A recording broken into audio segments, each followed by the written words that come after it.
unos 2 minutos más. Perfecto.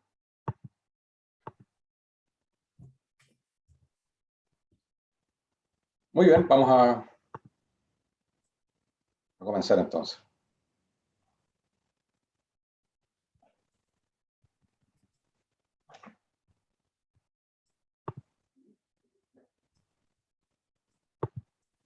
Esperaría unos minutos más. Bueno, está bien. Sí, porque dije, bueno, todo lo que es digital, 5 minutos, presencial 15. Ok. Kein Problem. Ok, super.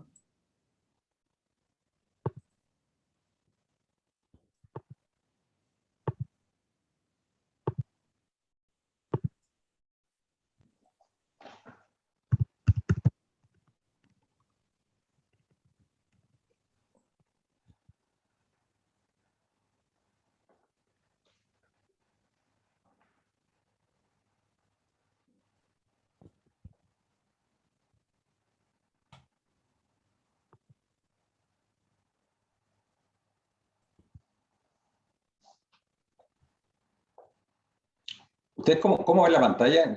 ¿Se ve la mitad con las personas y la otra mitad con el fondo de pantalla? ¿Sí? Ah, Cada persona lo puede configurar eso. ya. Yo lo tengo que se ve solo unas personas a la derecha y como 3/4 o más de la pantalla veo la presentación. Pero tú puedes configurarlo de distintas maneras, que veas solo el hablante o solo la presentación o qué sé yo. Cada persona puede configurar eso. Oye, una cosa, vamos a poner una hora de término fija. Supone que hasta las 11, ¿no? Perdón, hasta las 1, perdón. Son 2 horas. Hasta la 1. Ya. Sí. De 11 a 1, pero... Bueno. Como máximo, ¿no? Como máximo, exactamente. Si incluso termina un poco antes, no hay problema. Exacto.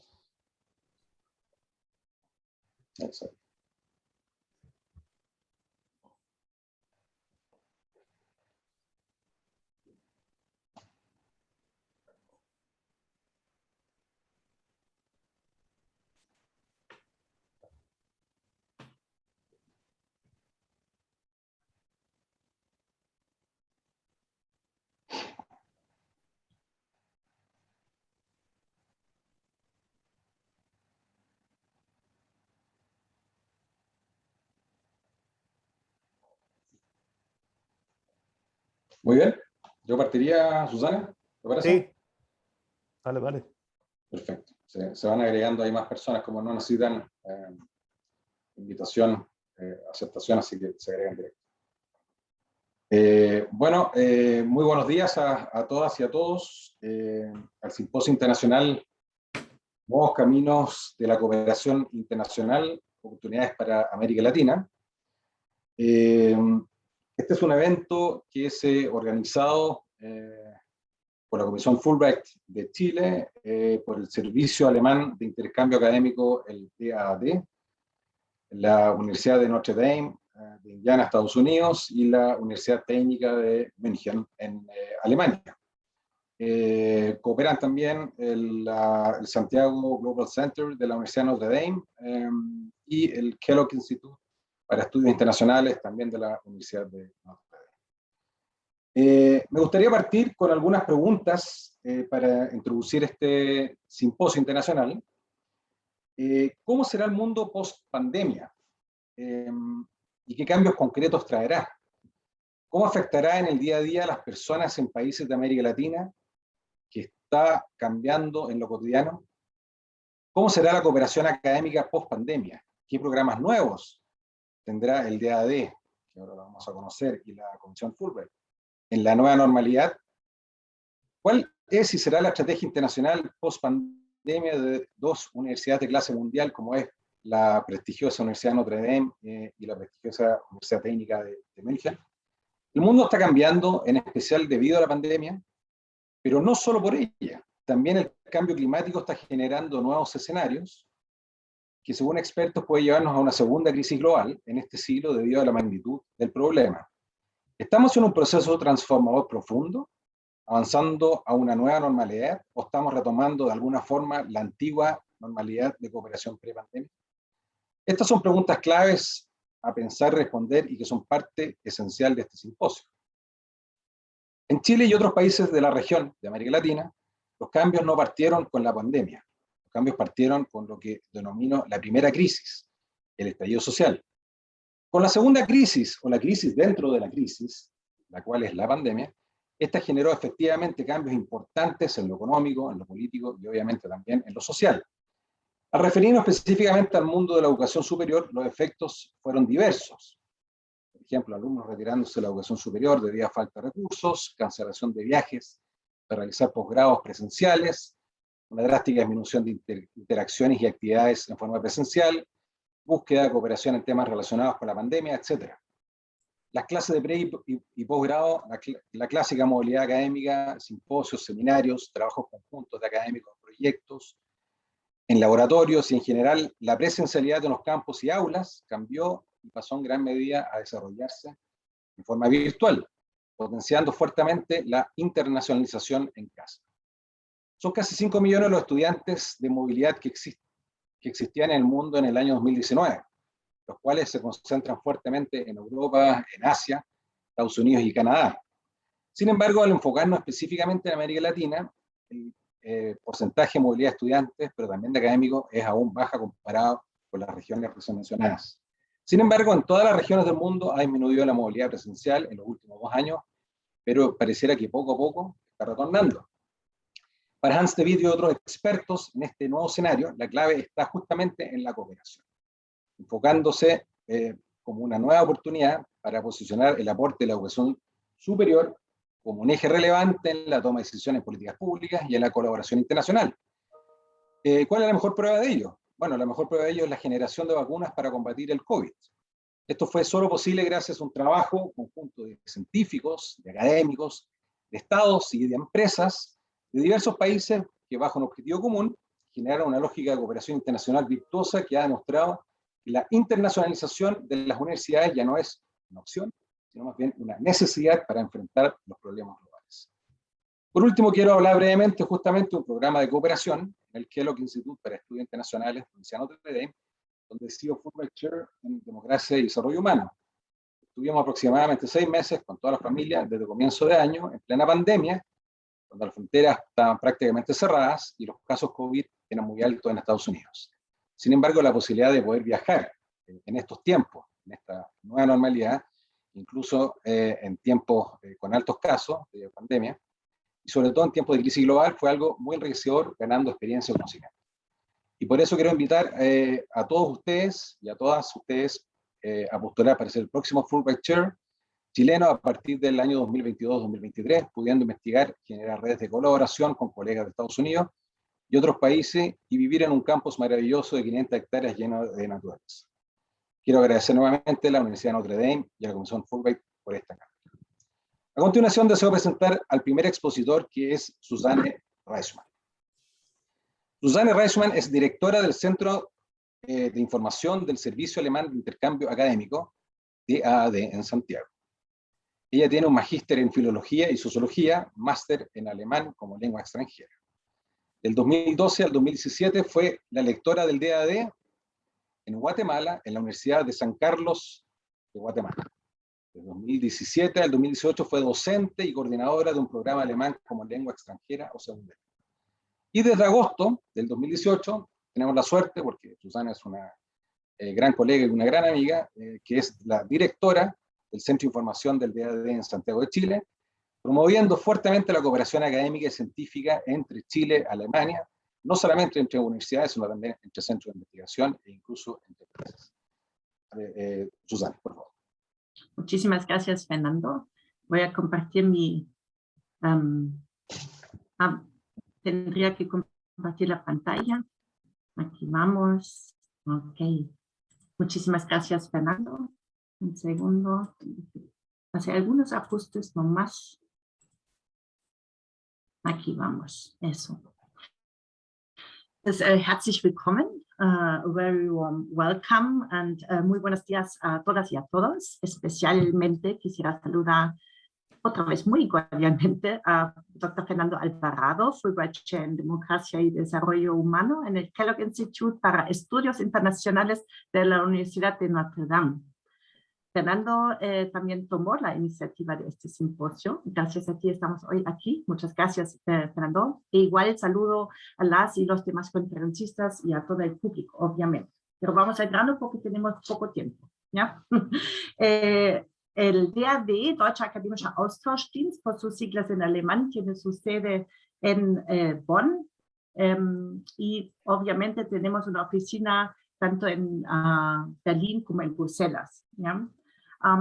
¿Quiénes somos? Pues somos la organización más grande que Fulbright a nivel internacional, que fomenta el intercambio académico y la investigación. Tenemos programas de becas individuales, pero también para la cooperación institucional. Eso es sumamente importante en estos tiempos. Y es una organización autónoma sin fines de lucro, nunca mandamos ni boleta ni factura, y representamos las universidades alemanas y su cuerpo estudiantil, ¿ya? En pos de la internacionalización del sistema académico, es decir, que trabajamos para el interés de estas instituciones de educación superior. El DAAD igual es un intermediario entre los sistemas universitarios y una red mundial de partners externos. Tenemos presencia en muchos países, ¿ya? Creo que lectores tenemos más de 400. ¿Ya? El DAAD también es la agencia nacional para los programas de Erasmus+, ¿ya?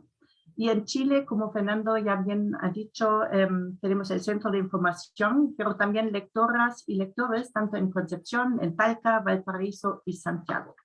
Entonces estamos bastante presentes. Vamos al siguiente slide, pues la situación actual, el status quo, pues la pandemia. Fernando ya mencionó la pandemia y cuál fue la reacción a la pandemia. Hubo una reacción muy rápida, tanto positiva pero también negativa, ¿ya? Por ejemplo, por parte del DAAD, en las becas individuales, el DAAD hizo posible la postergación del inicio. Eso en general es imposible con el DAAD, pero durante la pandemia sí. E incluso nuestro fuerte es el doctorado, acá en Chile, la oferta de becas, e incluso hubo la opción del inicio desde Chile. Nunca habíamos visto eso antes de la pandemia, pero la pandemia lo hizo posible, o necesario más bien. Algunas becas se ofrecieron de forma virtual, son cursos así de idioma alemán, etcétera, que eran más bien becas cortas de 6 semanas, pero otras no hubo convocatoria, ¿ya? Por ejemplo, el viaje de estudio, etcétera, para llevar todo un grupo a Alemania, delegaciones, era imposible, porque las universidades alemanas tampoco podían recibir a grupos, ¿ya? Y una reacción más bien negativa es que hubo menos movilidad estudiantil, pero es lógico, ¿ya? Tanto alemanes al extranjero como extranjeros a Alemania.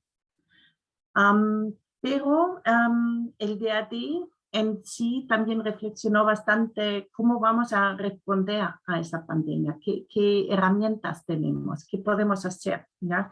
Y como tenemos en las becas individuales hubo la opción de postergar, etcétera. Hicimos posible lo posible, digamos, pero los programas de cooperación institucional, pues, ¿cuál fue la reacción en estos? Y eso es, creo que muy interesante, porque el tema de la digitalización es cada día más importante y el DAAD ya lanzó un programa antes de la pandemia. En 2018 hubo la primera convocatoria de un programa que se llama International Mobility and Cooperation through Digitalization, ¿ya? Este programa tiene como objetivo la digitalización a todos los niveles, ¿ya? Una tarjeta o una credencial para los estudiantes donde se registran los créditos obtenidos tanto en la universidad en su país que como en Alemania, etcétera, etcétera, ¿ya? Pero también enfocó la digitalización de la docencia, ya en el 2018. Pero en el 2019 hubo una nueva convocatoria. Y en Chile, la Universidad de Talca forma parte en este programa que está a cargo de la Universidad de Göttingen en Alemania. Luego hubo como una respuesta a la pandemia, el programa que se llama IVEC, que es International Virtual Academic Collaboration. Y este programa quisiera mencionarles, por ejemplo, darles un ejemplo de qué se trata en este programa. Fue un programa lanzado por el DAAD para garantizar a las universidades que trabajan con programas internacionales de poder continuar esos programas, ¿ya? Y hubo como meta 5 diferentes objetivos de los cuales las universidades postulantes a este programa de cooperación tenían que cumplir por lo menos con un objetivo. Y me gustaría mencionarles 2 ejemplos de los objetivos, ¿ya? Por ejemplo, uno fue los profesores alemanes y sus colegas internacionales integran formatos de colaboración digital en su oferta docente y planean mantenerla de forma curricular, ¿ya? Es decir, el aspecto del currículum o digitalización del currículum. Otro objetivo, por ejemplo, los formatos digitales de cooperación son accesibles para grupos metas adicionales, tales como estudiantes cuya situación económica o familiar no les permite realizar la movilidad física. Yo creo que eso también nos permite ya un poco un vistazo al futuro, ¿ya? Creo que la cooperación va a ser un poco más inclusiva, por lo menos eso es un tema sumamente importante en el DAAD. Y también el DAAD lanzó otro programa que se llama International Program Digital. Son programas de máster y que tenían también el enfoque de la digitalización de esos programas internacionales, ¿ya? Entonces siempre había fomento para mantener la oferta de programas internacionales. Eso fue la respuesta del DAAD. El DAAD es muy grande y tampoco puede ofrecer un programa tras otro, pero 3 que dieron una buena respuesta a la pandemia creo que ya fue un logro. Y si hablamos del futuro, si echamos un vistazo al futuro, pues cómo reacciona cuáles son las reflexiones del DAAD actualmente en la central, ¿ya? Es un tema que nos preocupa mucho, sobre todo actualmente, porque la situación en Alemania va de mal en peor, ¿no? Y entonces estamos pensando hacia dónde vamos, cuál va a ser la oferta, ¿ya? Y estamos convencidos que los formatos digitales se mantendrán, pero como un complemento de la movilidad física o híbrida, ¿ya? Acompañamiento se llama eso. También estamos evaluando los programas de cooperación bajo el aspecto de la sustentabilidad, ¿ya? Ya no habrá tantos viajes, ¿ya?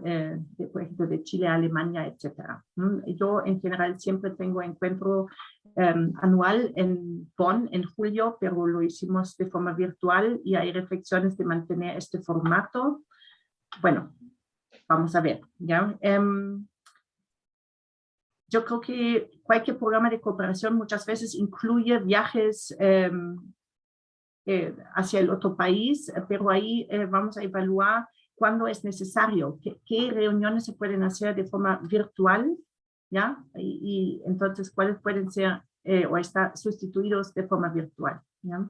Aquí me refiero también al último punto de Blended Mobility y cooperación, ¿ya? El Zoom es una herramienta sumamente útil, como lo estamos experimentando en este momento.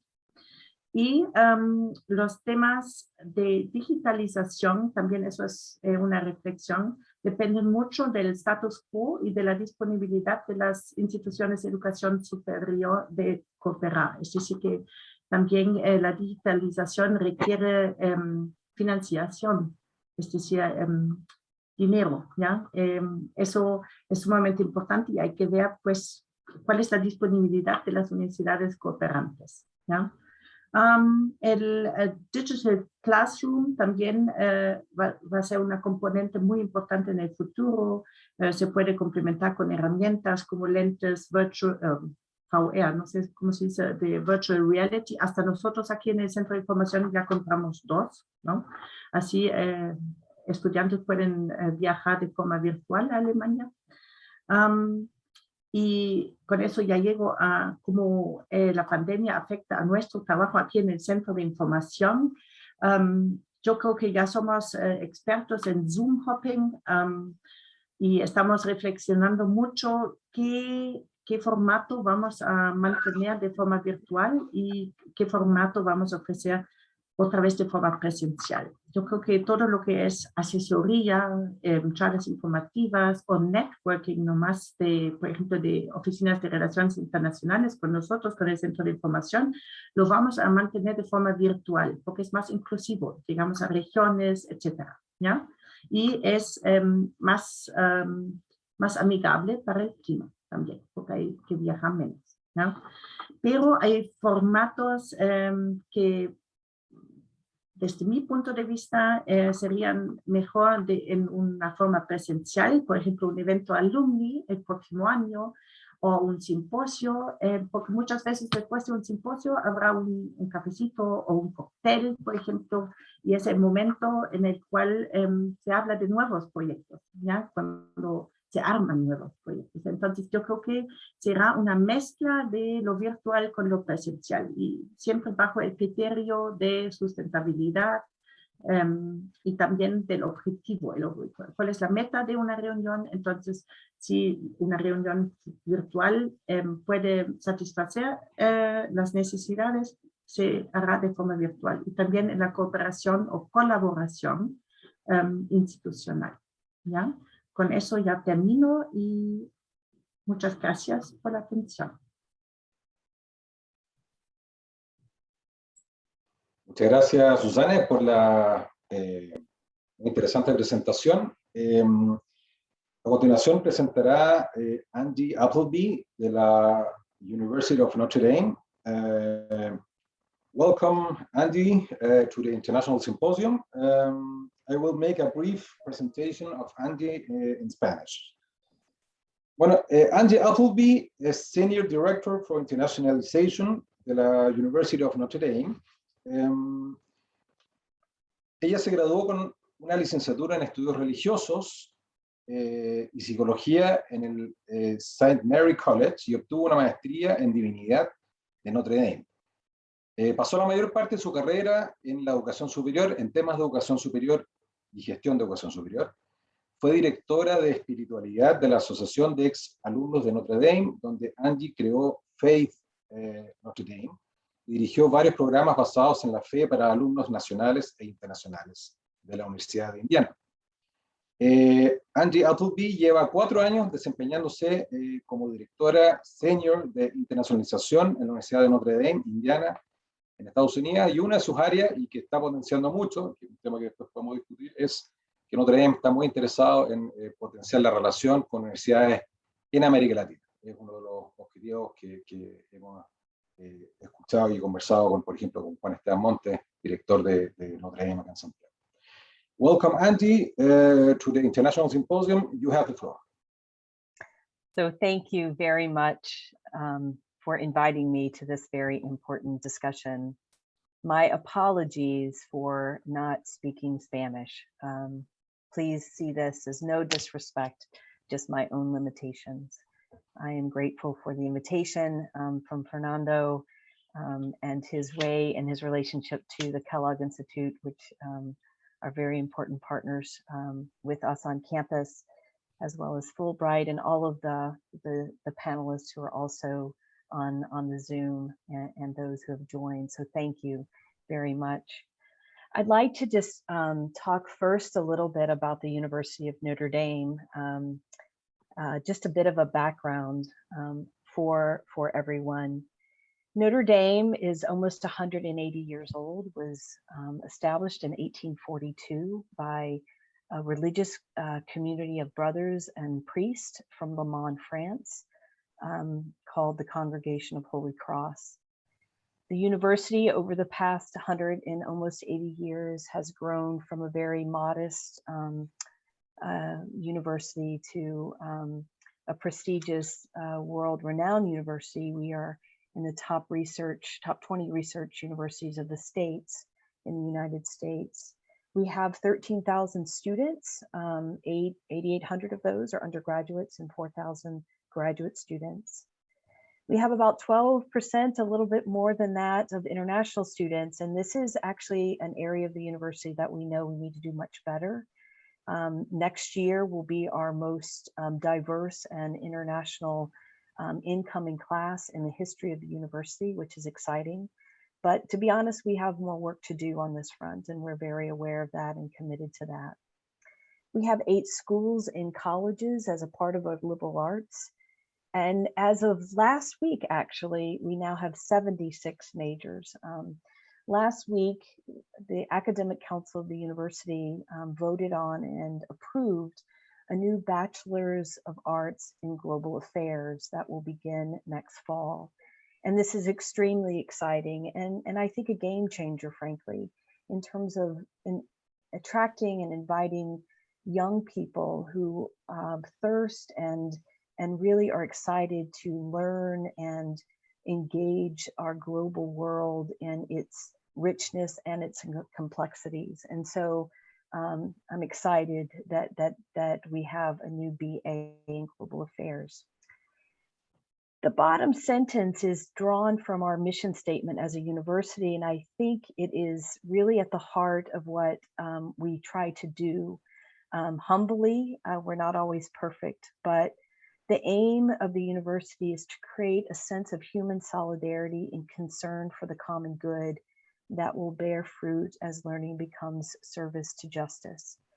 And that service and common good is part of the theme of our strategies moving forward as we emerge from this pandemic.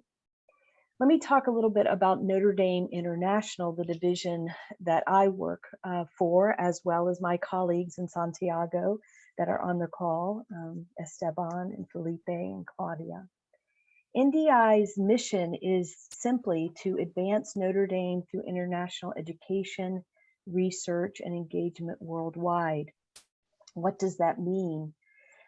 We are fortunate to have a really robust and talented global network of staff and leaders and locations around the globe. We'll be ticking up to 12 soon with our new presence in Africa as well. But we have staff and locations in Asia, Middle East, emerging in Africa, Europe, and Latin America. Our staff is over 112 to be specific, most of them global. About 35 of us are on campus.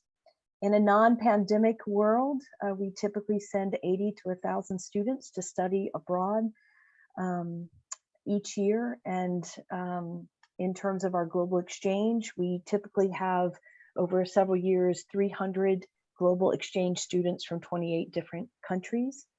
We have 900 non-degree international students coming in over the past 9 years. The past year, as is probably the case for a lot of you, our virtual engagement increased exponentially. We had 109 virtual events over the past 12 months, which is part of this conversation. How do we use the virtual platform in that form of engagement for learning and partnership building? We have more than 120 agreements with different partners around the world representing 6 continents. And we have at NDI 13 faculty research collaborations grants, which is intended for Notre Dame faculty to apply with scholars from around the world through our partner institutions, our gateways, and our centers to do joint collaboration on a particular area of research.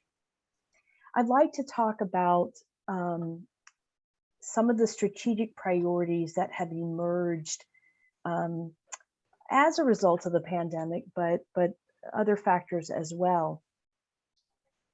The 4 that Notre Dame International have really focused on for this year and the years ahead include diversity, equity, and inclusion, sustainability, virtual engagement, and Latin America. So let me just say a little bit more about those strategies, if I may. Diversity, equity, and inclusion. Over the past 20 months in the United States, we have experienced a perfect storm in which 3 converging realities or crises, as Fernando mentioned in his opening remarks, converged to shed a bright light on the topic of diversity, equity, and inclusion in our country. Three things. One, the volatile, polarizing, and decline of healthy and civil political discourse and political life in this country. The second, another high boiling point of racial injustices that stem from more than 200 years of systemic racism that began in the form of slavery, the displacement and elimination of Native American peoples from their land, and continue, unfortunately, in more subtle forms of segregation and violence against people of color, particularly George Floyd, and others who have been killed senselessly as a result of racism.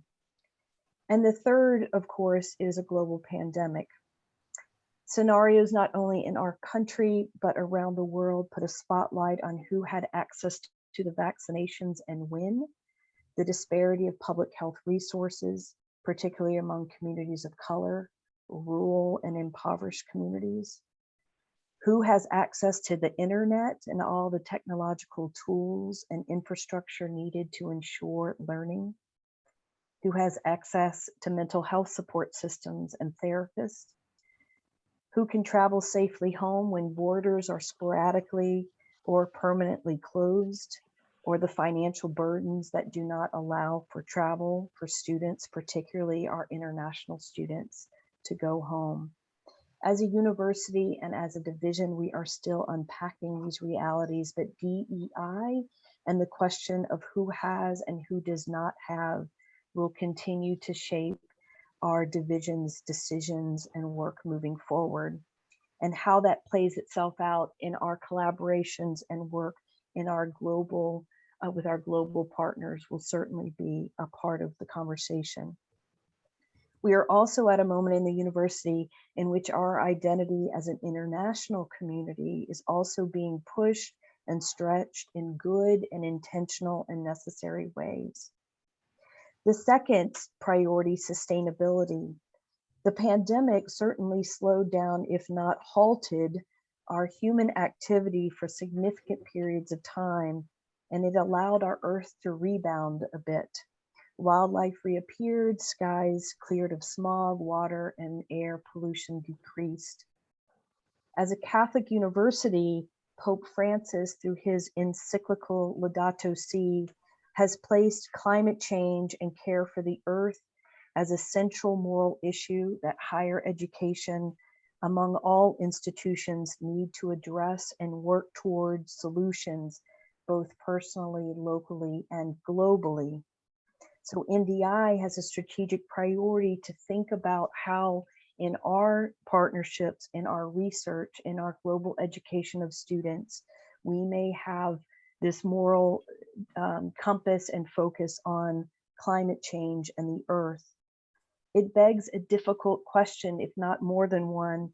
What are the models of global education moving forward that both balance this sense and responsibility of engaging the world while also being mindful of our Earth and our climate? A question may be, how do we instill our global education offerings and programs with sustainable practices, pedagogies, and policies? I don't have the answers, but I think it is an important question to talk about. The third priority, which we've already heard a little bit about, is how do we use the virtual platform to engage and learn from one another across the globe, to engage diverse communities of learners and of teachers, particularly those communities who otherwise would not have good access to educational opportunities. I think there's a lot of potential to provide educational access, deepening research and scholarship to communities and giving voice to communities who otherwise would not have them if we use the virtual platform well. How do we use that platform to advance global education and research and engagement without diluting, though, the sense of community in that sense of being together? Finally, our fourth strategic priority is Latin America. Our provost has been very vocal. She's in her second year and has been very vocal from the beginning that the university desires and wants to deepen our relationship with our neighbors in the South and Latin America. And so not only is it NDI's strategic priority, but the provost has also made that part of her priority. Some of the ways in which we hope to begin to deepen our relationship is through increased student and faculty exchanges and recruitment from the region at large, both in-person opportunities, but also virtual opportunities and experiences. We particularly want to think about how do we support students from low-income backgrounds, first-generation indigenous students, both from the United States who want to travel and experience Latin America, but also those from Latin America who want to come to Notre Dame. We want to think about how to encourage and increase faculty collaboration and research across the region. Again, how do we engage with joint collaboration? How do we think about partnerships in terms of bilateral and trilateral opportunities for education, scholarship, and research? So that's another area. How do we continue to expand and deepen partnerships? And then finally, we're thinking about ways in which we can expand that diverse global learning community through the virtual platform by developing things like certificate programs, non-degree or maybe not even credit bearing, but ways to engage and learn from one another, particularly in Latin America. I will stop there for now and look forward to the continued conversation and learning with you all. Thank you.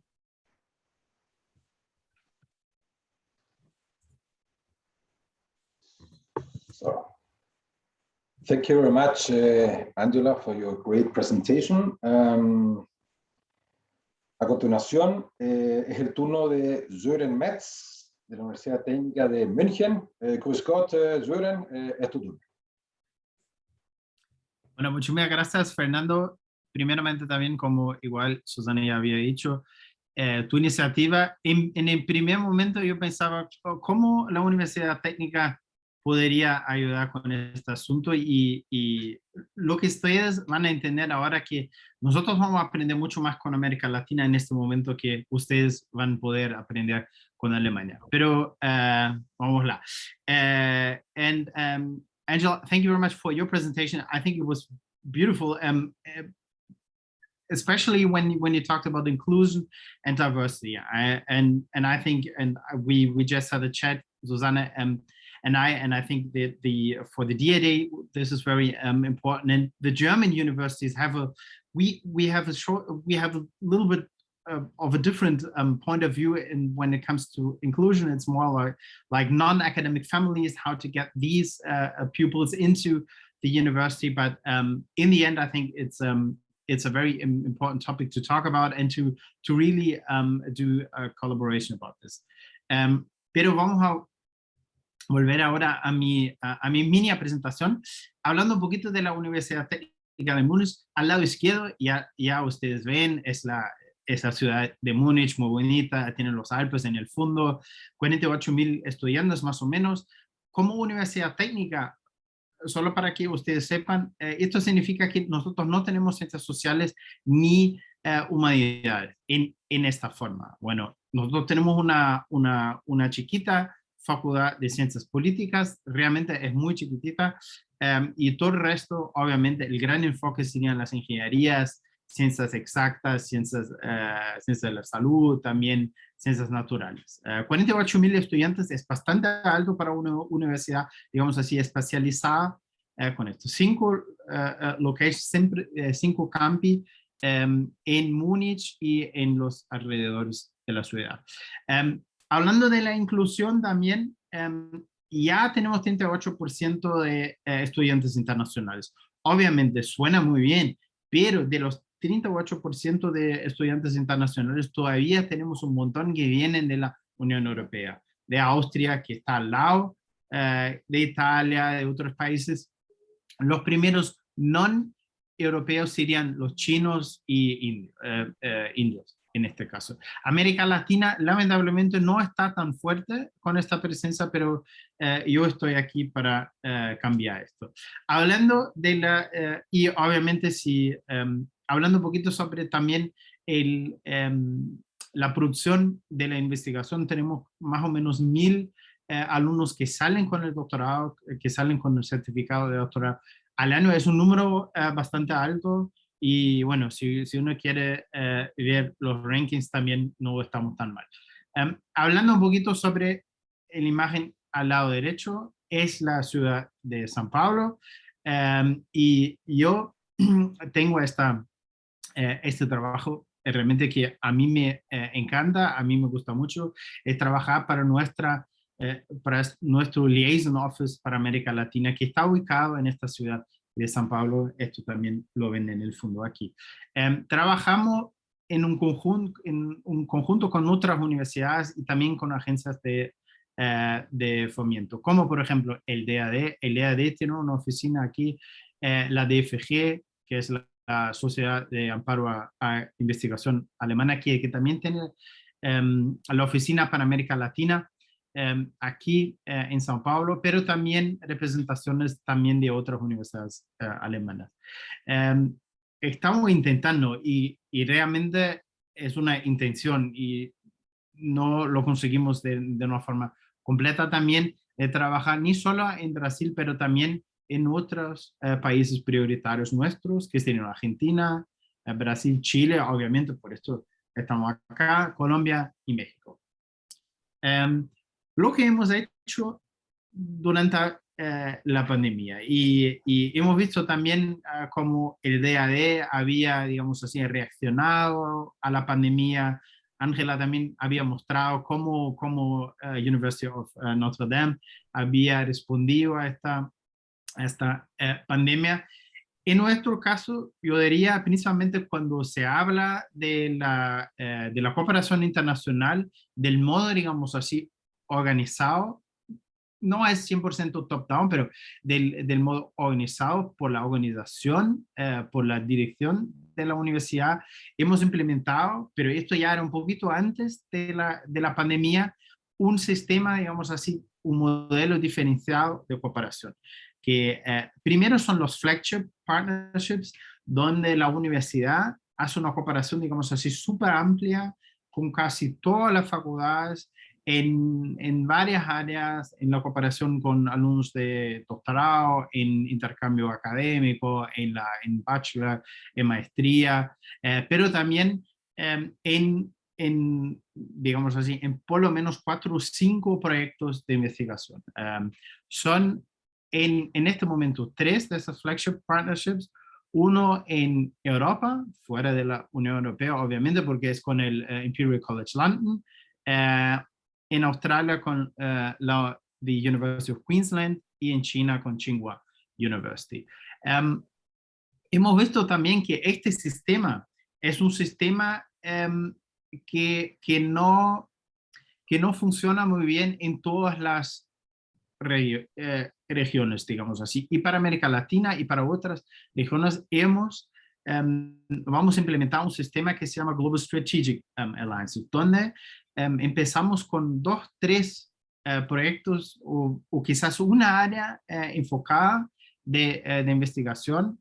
Ya hemos implementado los primeros 2 con KNUST, o en alemán suena muy gracioso porque es Knust, pero no tiene nada a ver porque es KNUST, es en Ghana, y Aalto University en Finlandia. Y con los 2 en KNUST, por ejemplo, trabajamos en el área de arquitectura, urbanismo, movilidad, y con Aalto University también trabajamos mucho en el área de emprendedorismo, innovación. Así ustedes ven que ya estamos enfocando en áreas específicas. Una de las ideas también sería de implementar esto para América Latina con 1 o 2 socios prioritarios. Lo que hemos percibido en esta pandemia, que relaciones existentes se podría, digamos así, mantener de una forma más o menos fácil durante la pandemia. No tenía mucho efecto sobre esto.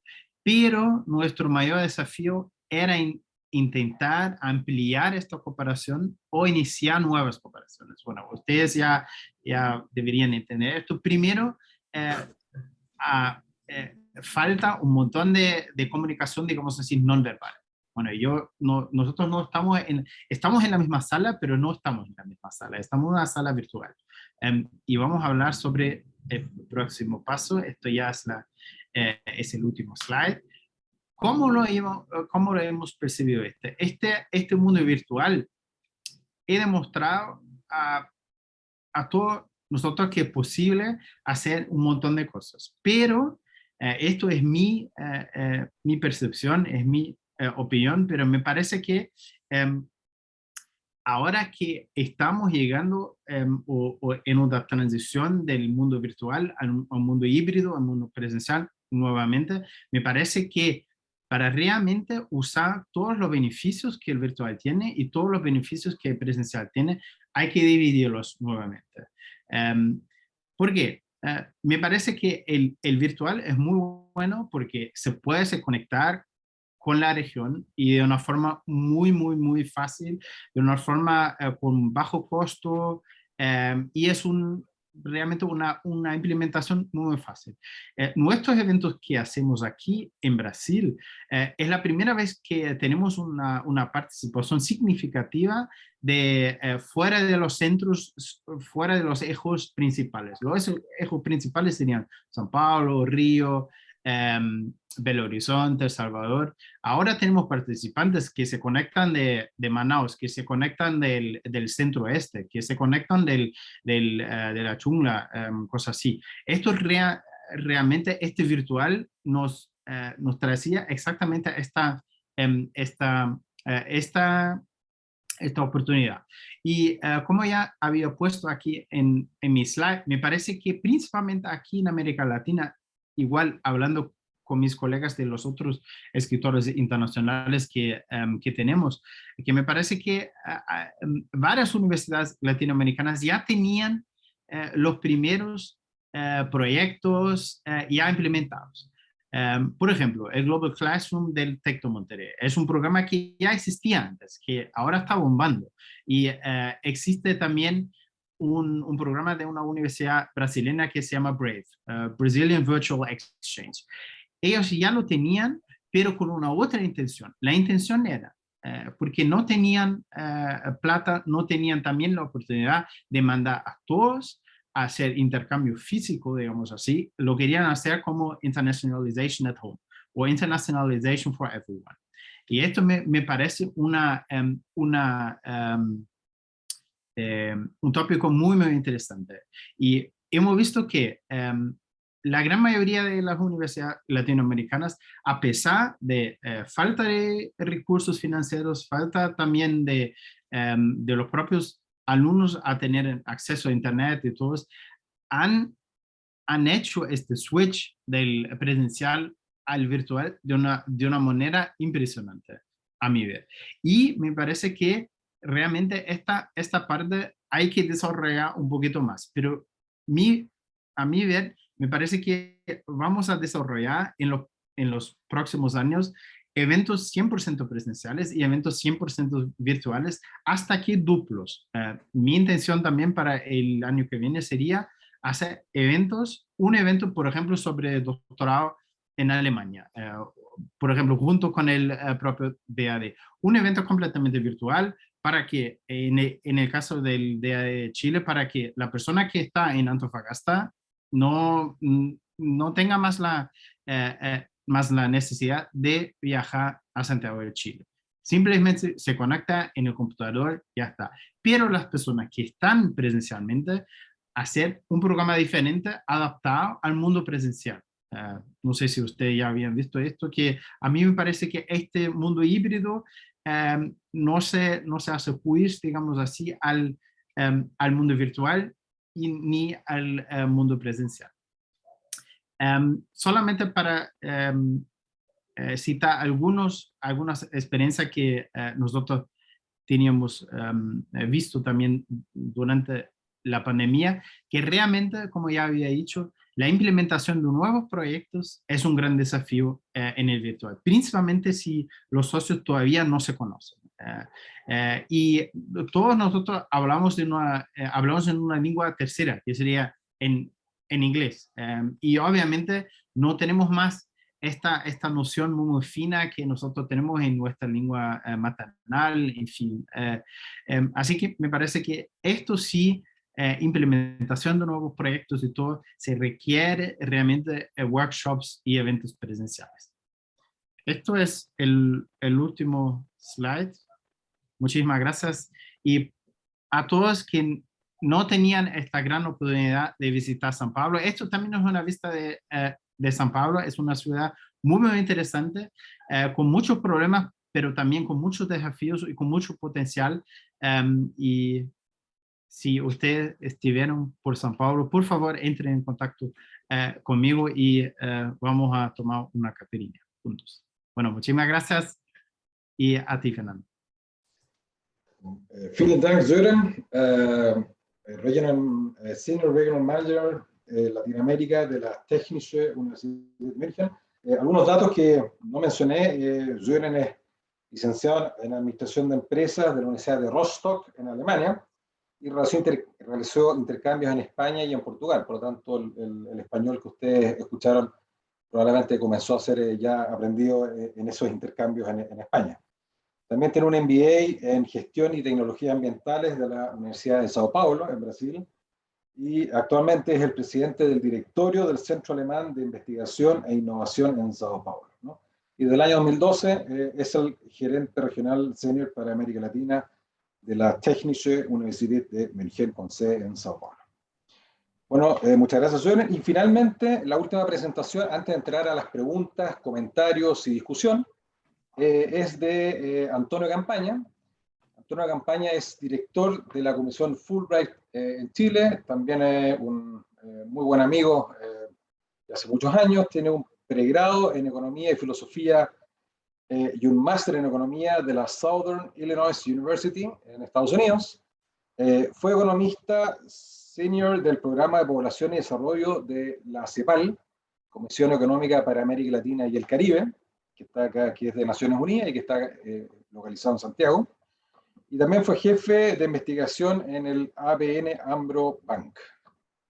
Del 97 hasta el 2009 fue subdirector del British Council en Chile y desde 1990 hasta la fecha es profesor de Economía de las Universidades de Chile, de Santiago, Diego Portales y Universidad de los Andes, y ha escrito sobre la interrelación entre la dinámica de la población y procesos y desarrollo económico. Y en febrero del 2011 se incorporó a la Comisión de Intercambio Educativo entre Estados Unidos de América y Chile, que es la Comisión Fulbright Chile. Antonio, por favor. Muchas gracias, Fernando. ¿Se puede ver mi slide o no? Sí. Perfecto, qué bien. Bueno, muchas gracias, Fernando. Muchas gracias a todos los presentes, Susana, Angie, Esteban, Zurich. Bueno, mi presentación, para mantener el equilibrio, la voy a hacer en inglés. Como fueron dos presentaciones en castellano, la mía va a ser en inglés. Voy a ir lo más lento posible para que se me pueda entender. Well, the Fulbright program has been in existence since 1946. So this year we turned 75 years old. And in Chile, we've been here since 1955. We're the oldest commission or oldest Fulbright program in the region, 66 years. The Fulbright program main mission is to offer international educational and cultural exchanges between the United States and the world. Every year, approximately 400,000 grantees participate in the program. They have participated in the program worldwide. They represent 160 different countries. On an annual basis, about 8,000 fellowships are granted. So about 8,000 citizens from the world go to the United States. In terms of Chilean grantees, we have about 3,500 Chileans going to the US to seek graduate degrees, and also professional development programs. And approximately 1,600 US citizens have come to Chile, either to do research or teach. Among the many Fulbright alumni, we have 60 Nobel Prize winners, 40 heads of state, 75 MacArthur Foundation Fellows, 89 Pulitzer Prize recipients, and 16 US Presidential Medal of Freedom recipients.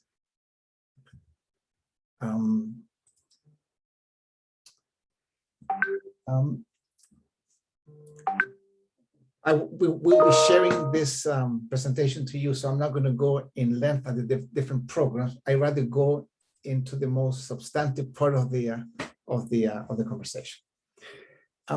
So before we talk about the what's going to happen after COVID, I think it's interesting to compare where the world was prior to COVID and how we see it now. And when we look at the trends in international mobility, we find that in 2020, prior to the COVID, there were about 5.6 million international students seeking graduate or exchanges in the world. Of these 5.6 million international students, 4 million came from 8 countries. So that tells you a little bit how it is concentrated. It's a major concentration in these countries. And these countries are, you probably imagine, United States, Canada, China, Australia, the UK, Japan, France, and Germany. These 4 million students accounted for 71% of international mobility. A decade ago, in 2010, these 8 countries accounted for about 75% of total mobility. So there's a less concentration. However, the interesting fact is that from 2010 to 2020, all these 8 countries increased in the number of international students going to seek degrees. I think these figures reflect structural issues that are very worthy talking about. Of course, there are non-structural variables, such as, the interest of anybody to go and get a degree in another country. Anybody who has the means, the financial means to go. Anybody that likes the aura of having an international education. Of course, all that is present. But there are structural variables that I think explain why mobility actually takes place.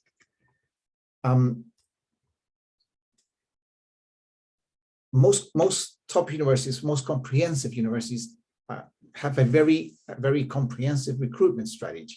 They like to attract students. They like to attract talent to the US and to European. And also, you can see that there have been like emerging hubs, especially in Asia, where actually some countries are offering instruction in English so they can attract more talented students. I think Japan would be a good example. But if we look at the structural variables, and as long as these variables exist, there's going to be international mobility. And I think the 2 decisive variables are, first, there's a group of countries who have a very rapid population growth, and they have a very limited education capacity to support that demand. So it's basically their structure of higher education is not able to support on a yearly basis the number of students that want to study a tertiary degree. So these students basically are forced to go internationally to seek their degrees or their graduate degrees.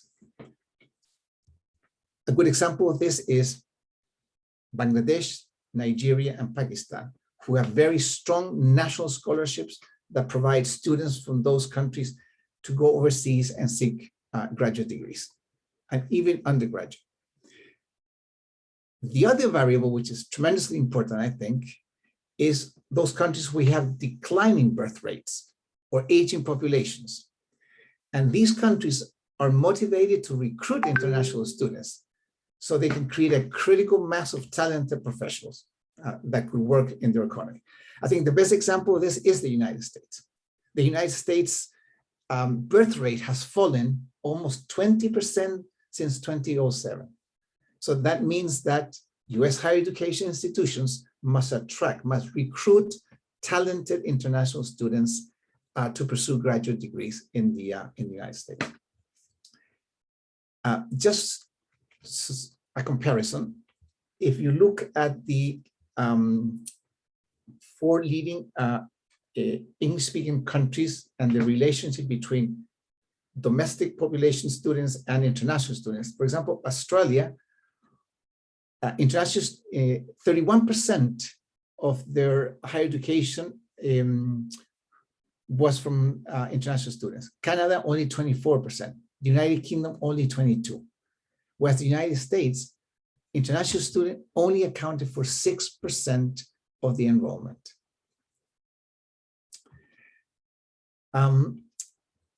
Before I go to what I expect to happen after COVID, one data on Latin America and the Caribbean. Until 2020, or at least in 2020, student mobility from Latin America to the US remained pretty much stable. There were some declining numbers from Mexico and some countries in Central and South America, but there was an increase, and those numbers were offset by students from the Caribbean. As a region, Latin America and the Caribbean are the 3rd largest regional sender to the United States after Asia and Europe. Approximately 8% of international students in the US come from Latin America and the Caribbean. Why are these English-speaking countries of so much interest to Chileans? Well, and to other students in the world. Well, US universities have state-of-the-art education facilities, and also they offer practical training so they can remain in the United States. It's interesting to note that if you add the United States, Canada, Australia, and New Zealand, those countries represent approximately 38% of global mobile students.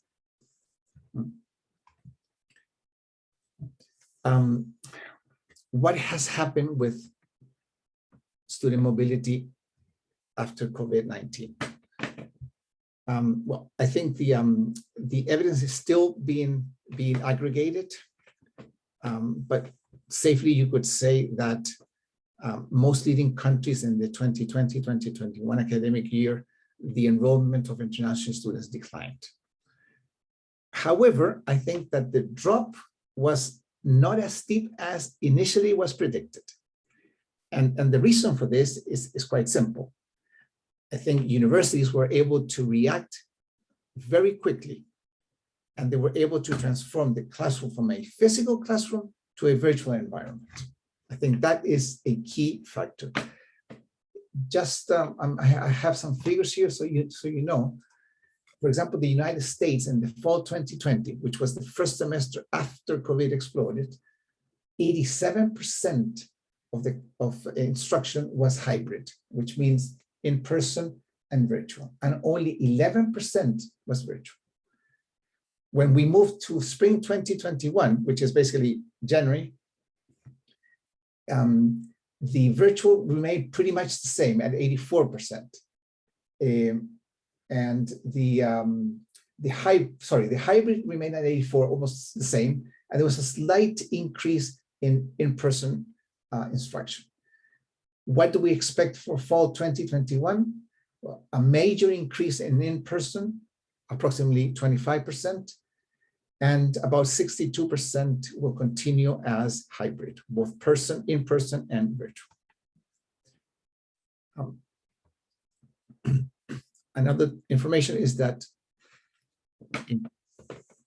if you look at 2020, there was about a 16% decrease in enrollment of international students in the United States. However, I think it's important to realize that we must differentiate between the short term, which is less than 1 year exchange student, which decreased quite a bit, compared to continuing international degree seeking students, which are approximately more than 1 year. That remained pretty much stable. Tú podrías bajar porque está pegada en la número 3 y creo que tú estás hablando en la número 4. No, ¿No? estoy en la 3, sí. Sí, ah, perfecto. Resumen nomás, sí. Ya, vale. Ok, gracias.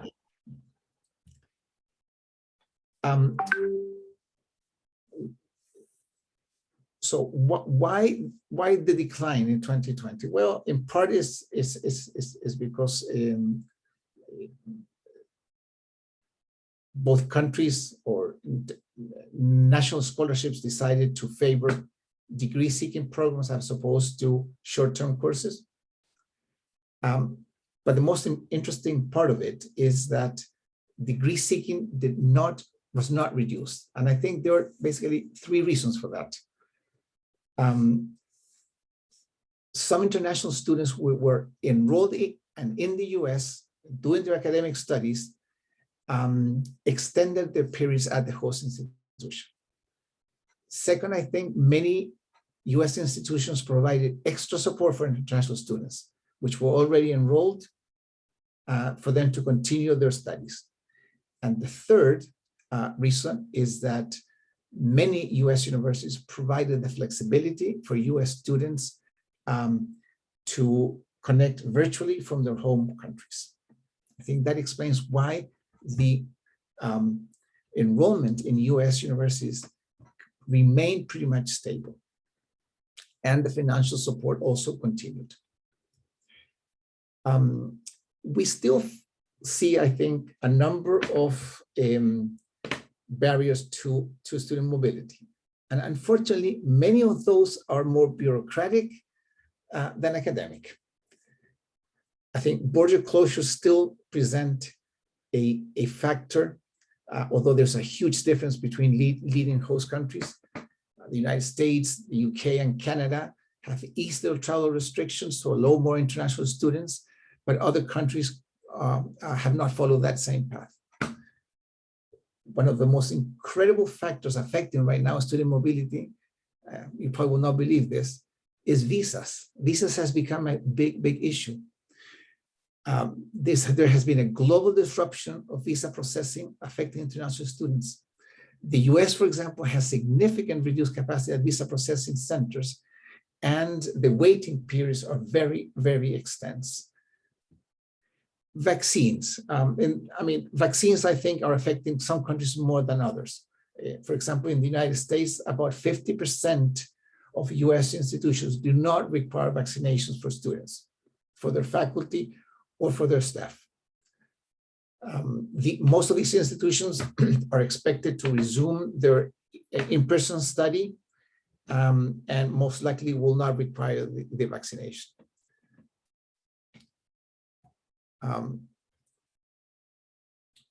In spite of these barriers, I think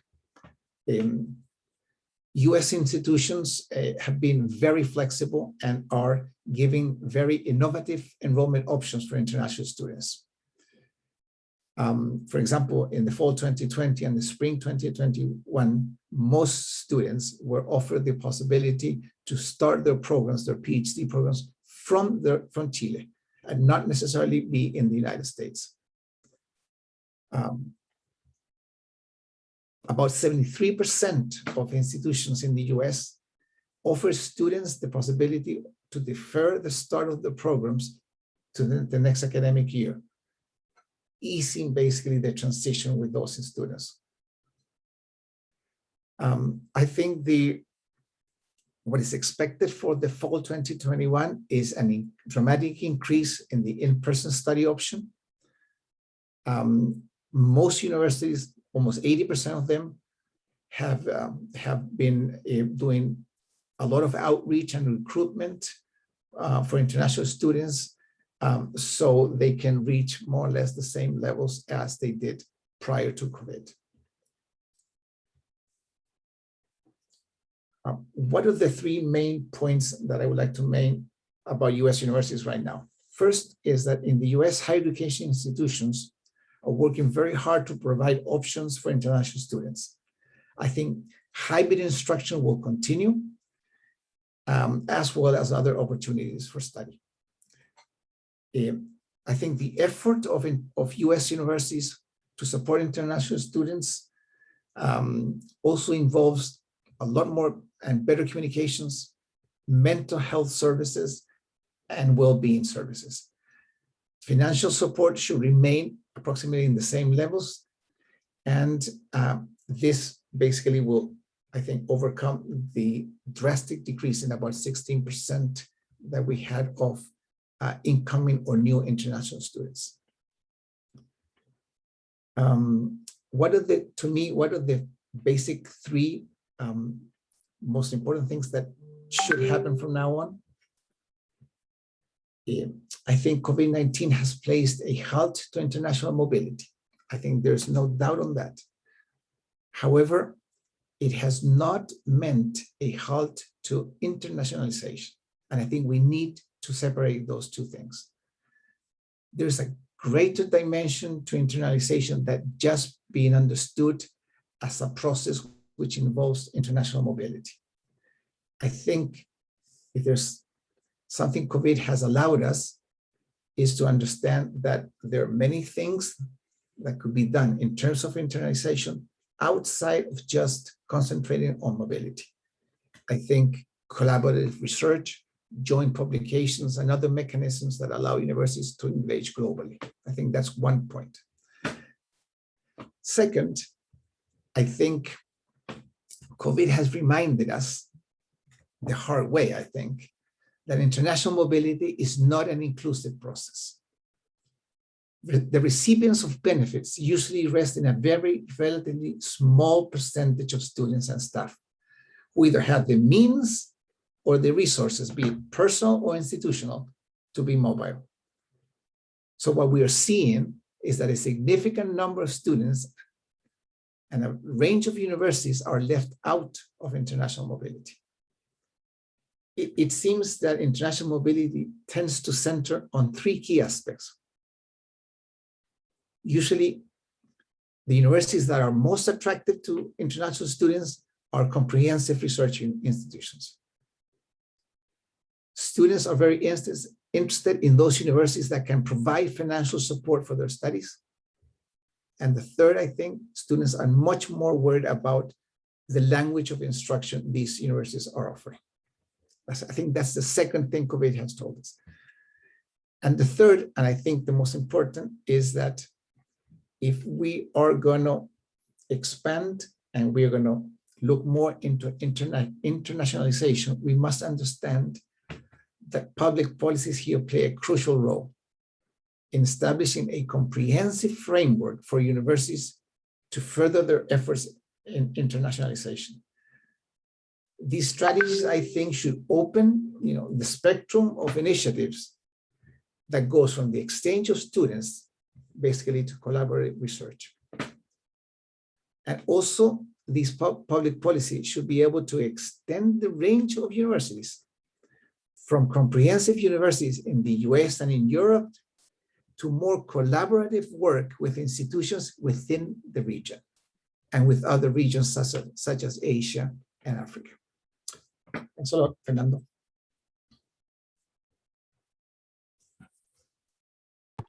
Perfecto. Muchas gracias, Antonio, por la muy interesante presentación y análisis.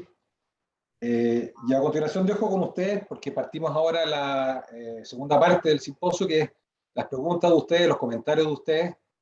Y esto lo va a moderar Juan Esteban Montes, que es director del Notre Dame Global Center en Santiago, y él va a tomar las preguntas y va a dirigir esta segunda y la final parte, digamos, de este simposio. Juan Esteban. Muchas gracias, Fernando. Muchas gracias especialmente por la iniciativa, por organizar, por convocarnos a todos a esta mesa redonda. Creo que es un tema fascinante, importante, en el que estamos todos metidos de alguna manera u otra. y que tenemos mucho interés en aprender de nuestras experiencias y de las mejores prácticas de los otros, ¿no? Y de los aciertos y errores de los otros. Entonces creo que es especialmente útil encontrarnos con otras universidades, con otros centros de cooperación. Así que también muchísimas gracias a Susanne y a Søren y a Antonio por sus súper interesantes perspectivas y presentaciones. Como papá, aprovecho de dar las gracias a Susanne y a la DAAD, porque mi hijo mayor estudió hace poco, está todavía en Berlín, pero terminó un máster en la Ernst Busch con apoyo de la DAAD. Así es que aprovecho la oportunidad de dar las gracias especialmente a la DAAD. Papá chocho, como decimos acá. Bueno, no voy a hablar yo, obviamente. La idea es que abramos la palabra a todos y para sus comentarios y sobre todo para preguntas que puedan formular a cualquiera, ¿no? De los panelistas. Pueden ir levantando su mano si quieren, usando el monito de levantar la mano. Pueden formular preguntas en el chat, pero yo los invito mejor a formular preguntas en voz viva, no en voz alta. Pueden hacerlo en español o en inglés y pueden dirigir las preguntas a alguno de los panelistas en particular o en general a todo el panel. Si hay algunas preguntas en español, las traduciré para Angie especialmente. Así es que eso. Muchas gracias y abro la palabra para quienes lo quieran.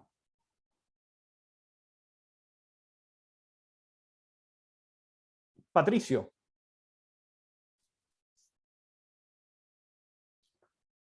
Está silenciado. Yo no sé si alguien acá en los controles tiene que habilitar, tal vez pueden habilitar todos los micrófonos para que las personas simplemente abran sus micrófonos y puedan hablar. Gracias, Pablo. Ok, Patricio, Okay. ahora sí. No, it's okay. Well, thanks for the invitation, and was really interesting the conference. And I would like to, not really it's a question, but we are looking in a sort of a virtual platform that deals with the interchange between the students. In our case, in the case of Santa Maria University, we have students from abroad that are taking some courses online, and also students from our university are taking courses online on other universities.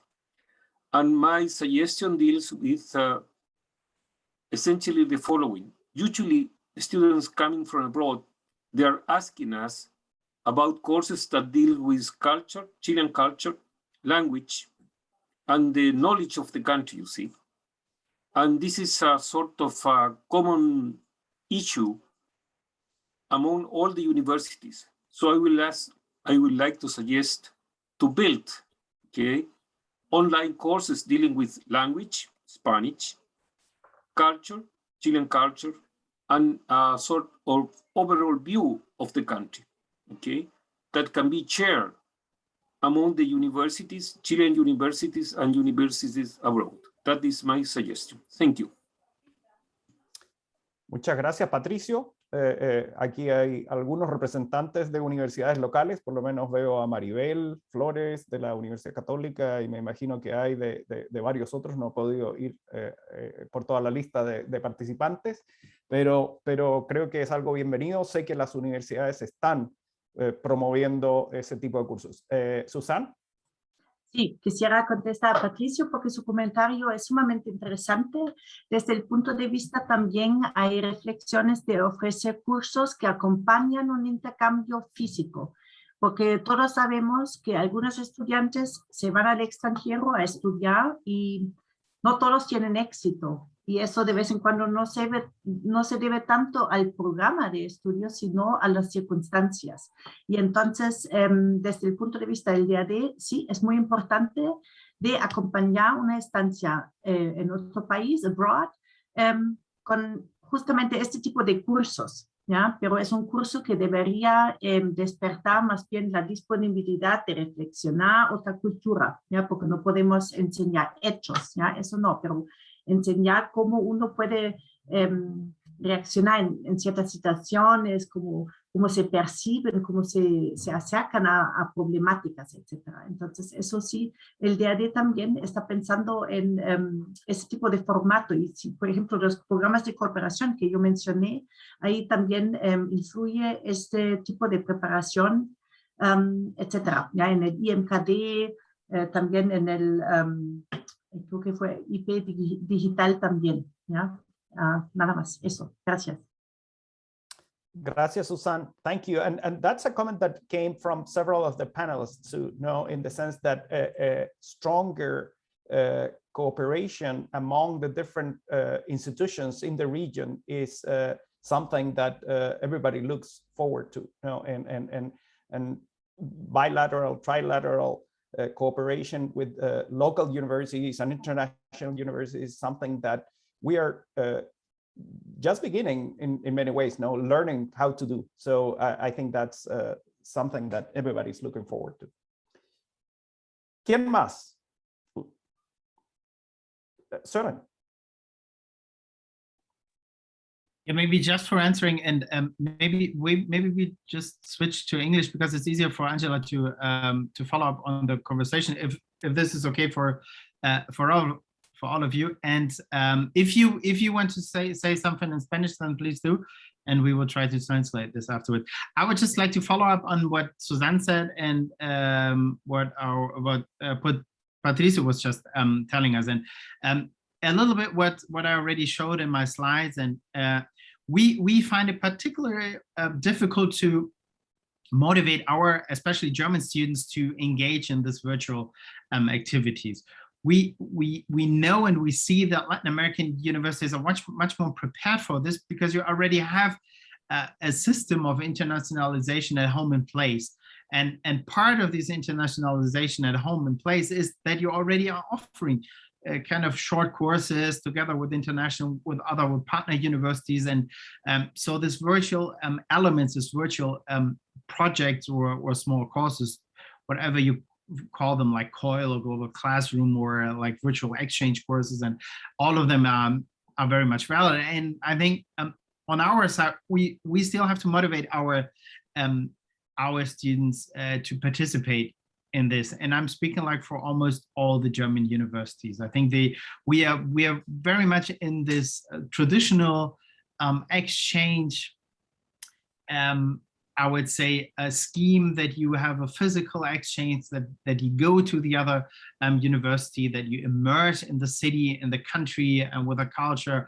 Patricio was just saying us that there's a need in terms of how in terms of understanding how Chilean culture works and everything.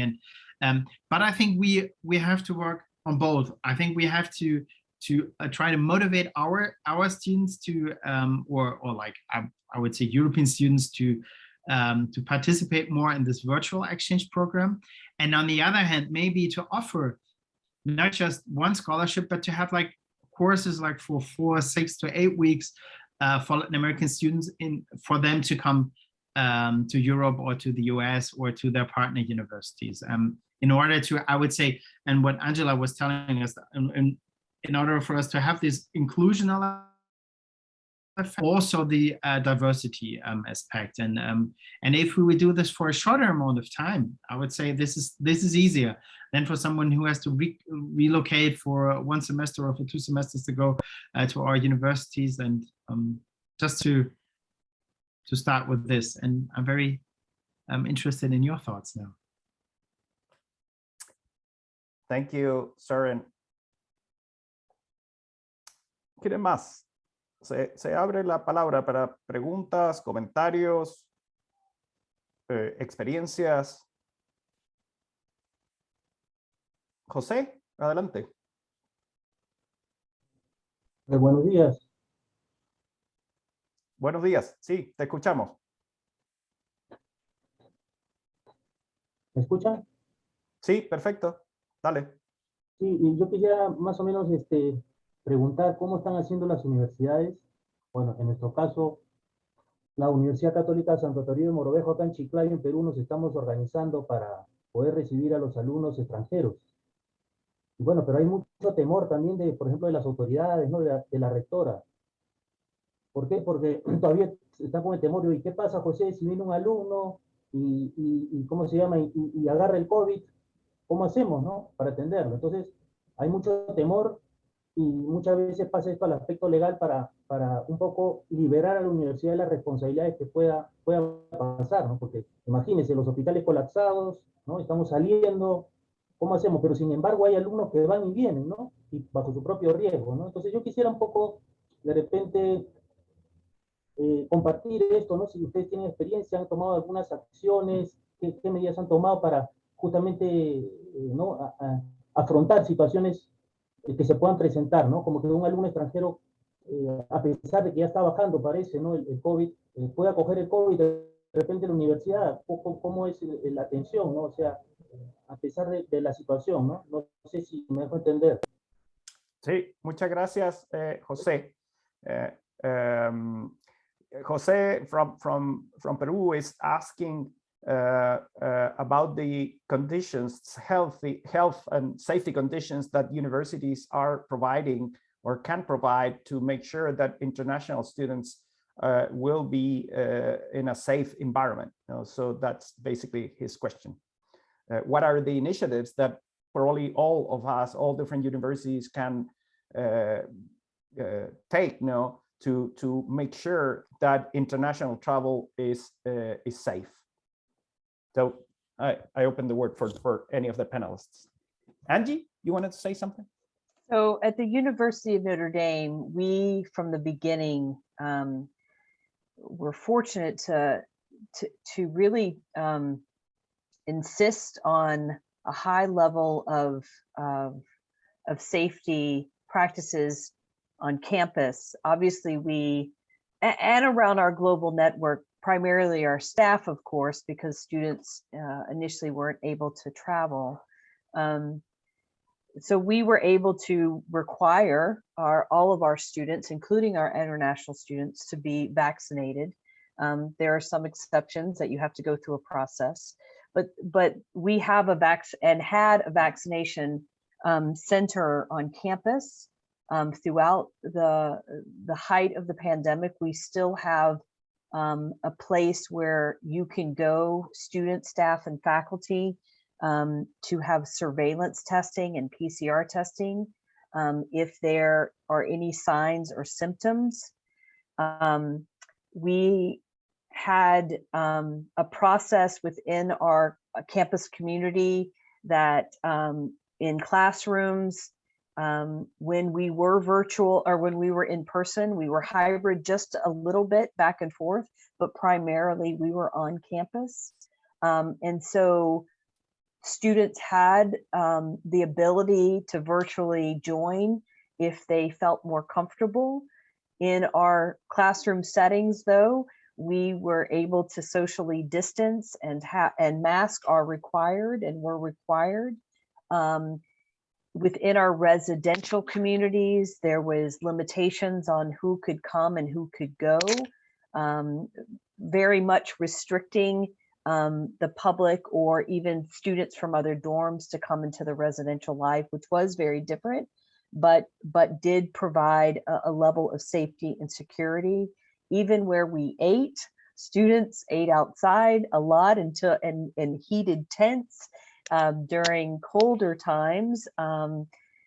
But in general, the university, I thought, did a very good job in thinking holistically about not just domestic, but international, not only just students, but international faculty and families on various levels. So those continue, although we as a university, we have a 95% vaccination rate on campus. And so that is quite good. but we continue to monitor both through testing, through tracking of the mobility of coming and going, guests coming into campus. There's protocols. So we still continue to be vigilant, yet we have been able to successfully have the majority of our community vaccinated. And so our international students are a member of our community, and so they have all of the benefits, privileges, and requirements. We have done our best to work with our local consulates throughout the country in terms of making sure that the visa process and the entrance process is as smooth as it can be, trying to be as communicative to parents, to students, and to those who are helping with the travel safety and security. The last thing I would say is we have a travel registry that it is required to be used by all students. We're trying to get the faculty to cooperate, but that travel registry is very important data in terms of how we are able to not infringe on privacy, but ultimately think of the whole community's safety and security needs, both domestically and internationally in traveling. Don't know if that helps or answers some of the questions. Thanks, Angie. ¿Alguno de los otros panelistas quisiera agregar algo sobre cómo podemos ayudar, facilitar la seguridad, ¿no? Y las garantías para que los estudiantes puedan volver a moverse físicamente?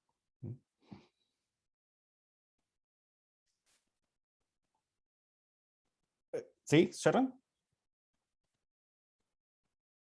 Yeah, maybe, and I don't know if I should answer in Spanish or on English. I'm a little bit confused now, but I was saying.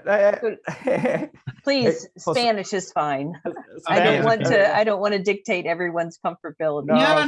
No problem. I think like understanding English is fine in this setup.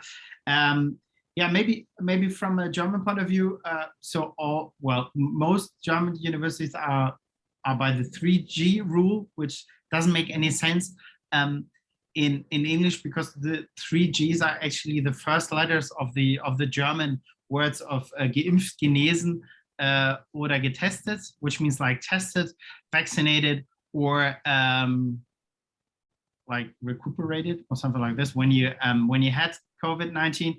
So this is, but I must say, so as we are a public university, which is basically public space, and everyone can come inside our campus and go inside the universities, we have some security officers on campus now, which are sporadically testing this, but all of our staff is being tested at least once a week, and we have a rotating system. So my colleagues are there 2 or 3 times a week, and so we try to really keep the impact of COVID a little bit under control.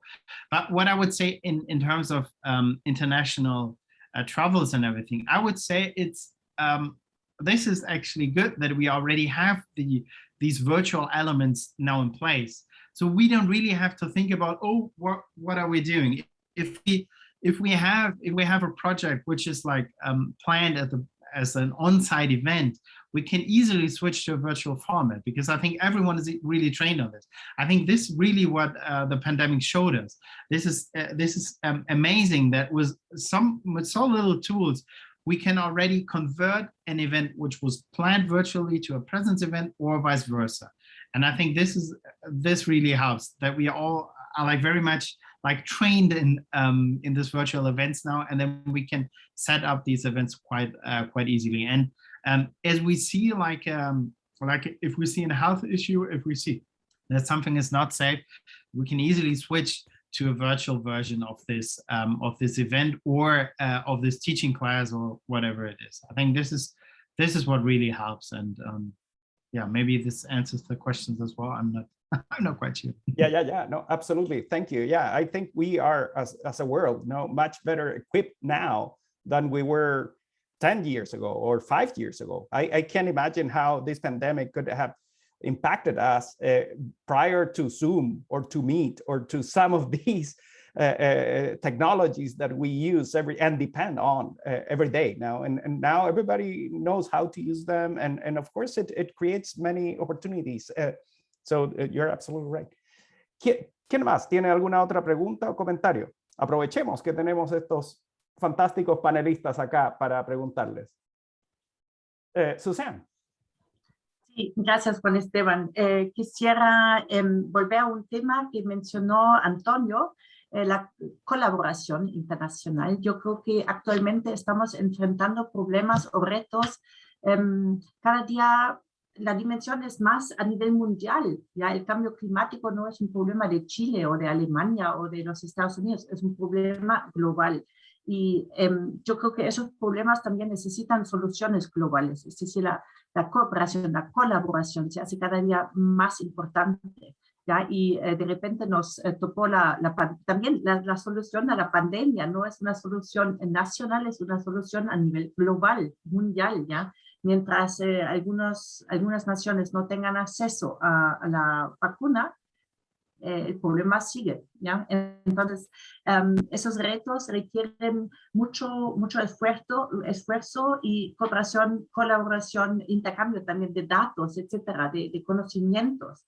Yo creo que tendremos que abordar este tema también. Y yo no sé cómo las universidades lo ven, pero yo personalmente, estoy hablando de mi punto de vista, estoy convencida que tenemos que cooperar más y existe eso de science diplomacy, ¿ya? Siempre algunas naciones tienen ahí sus enemigos, a ver si nos roban nuestros conocimientos, etcétera. Pero tenemos que encontrar soluciones para colaborar con todos y asegurar, obviamente, ciertas cosas, pero para resolver problemas o conseguir algunos retos, creo que la cooperación internacional es cada día más importante, no más como comentario. Yeah, gracias. Thank you very much, Suzanne.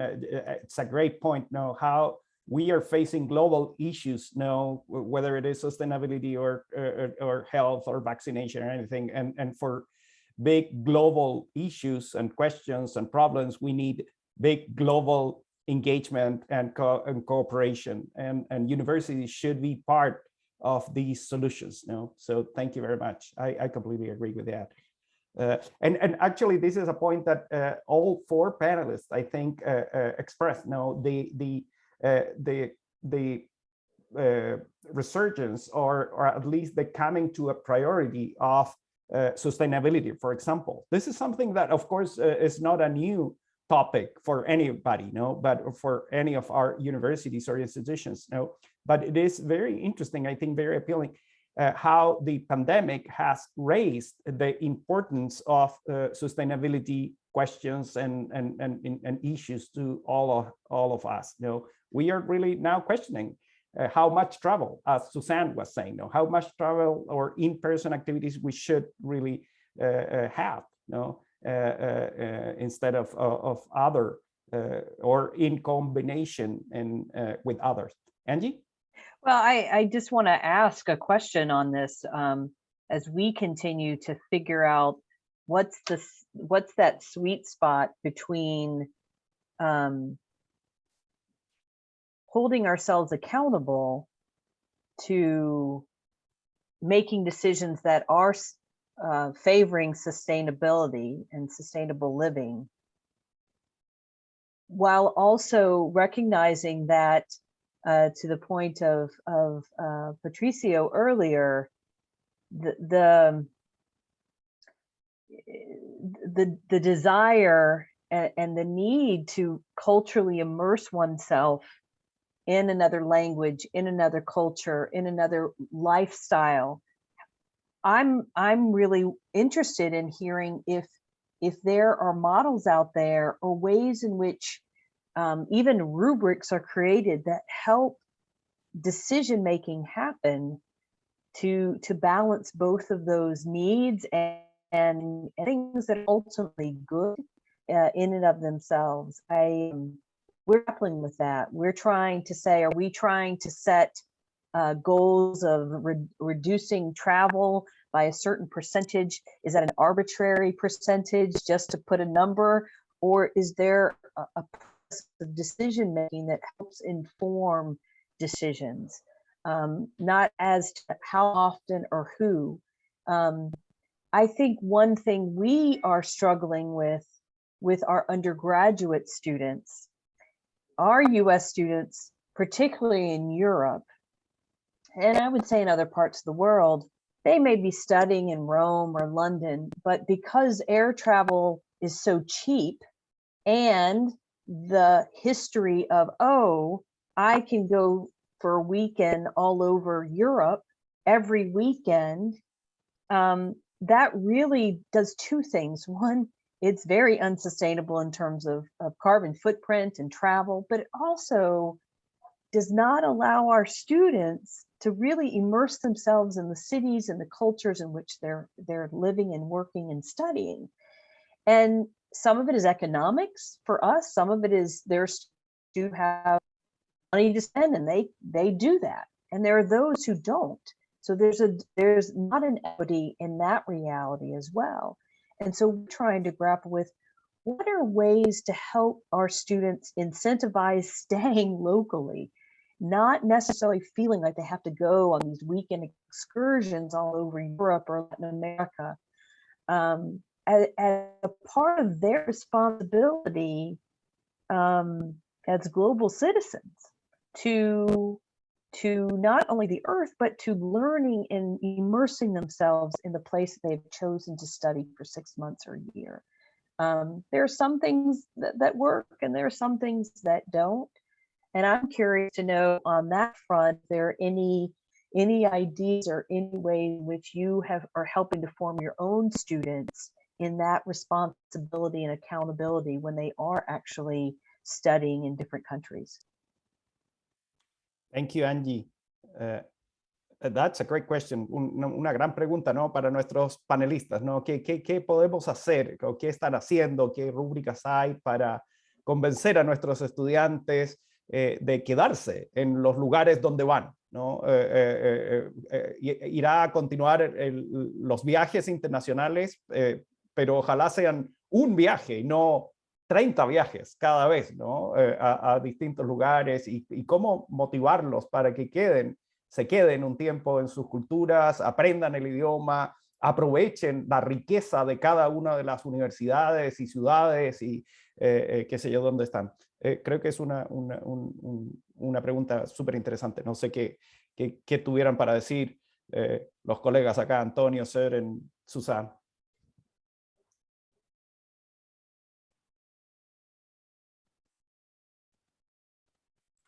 Okay, I start. Muy bien. I think it will be very difficult to convince somebody from, for example, Chile, who is traveling to Europe once in his life to stay just in Berlin. I mean, Berlin is amazing. It's a really great town, but there's Paris so close by for somebody from Chile. This country here is so large, so big, so they will travel. Of course they will. I think it will be very difficult to stop them. But at the same time, you can observe in the younger generation, I'm talking not about my generation, I'm talking about the younger generation really, that they're very conscious about their doing or their behavior. And you can realize in Germany that they don't want to travel that much. The children of my friends, they just said, no, we won't go to Italy. We stay in Germany. I mean, the young girls,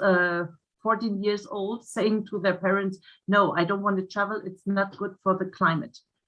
I think there might be a change in the perception of life or what is important to do. Yeah, I think there are several components, and it always depends if you're living in a country or if you're just visiting. And if you're visiting Europe, you will visit several towns, of course, or cities, because it's so attractive. Yeah, or if I go to the States, okay, New York, I can spend a month and still discovering things. Yeah, but maybe I would like to know a little bit more.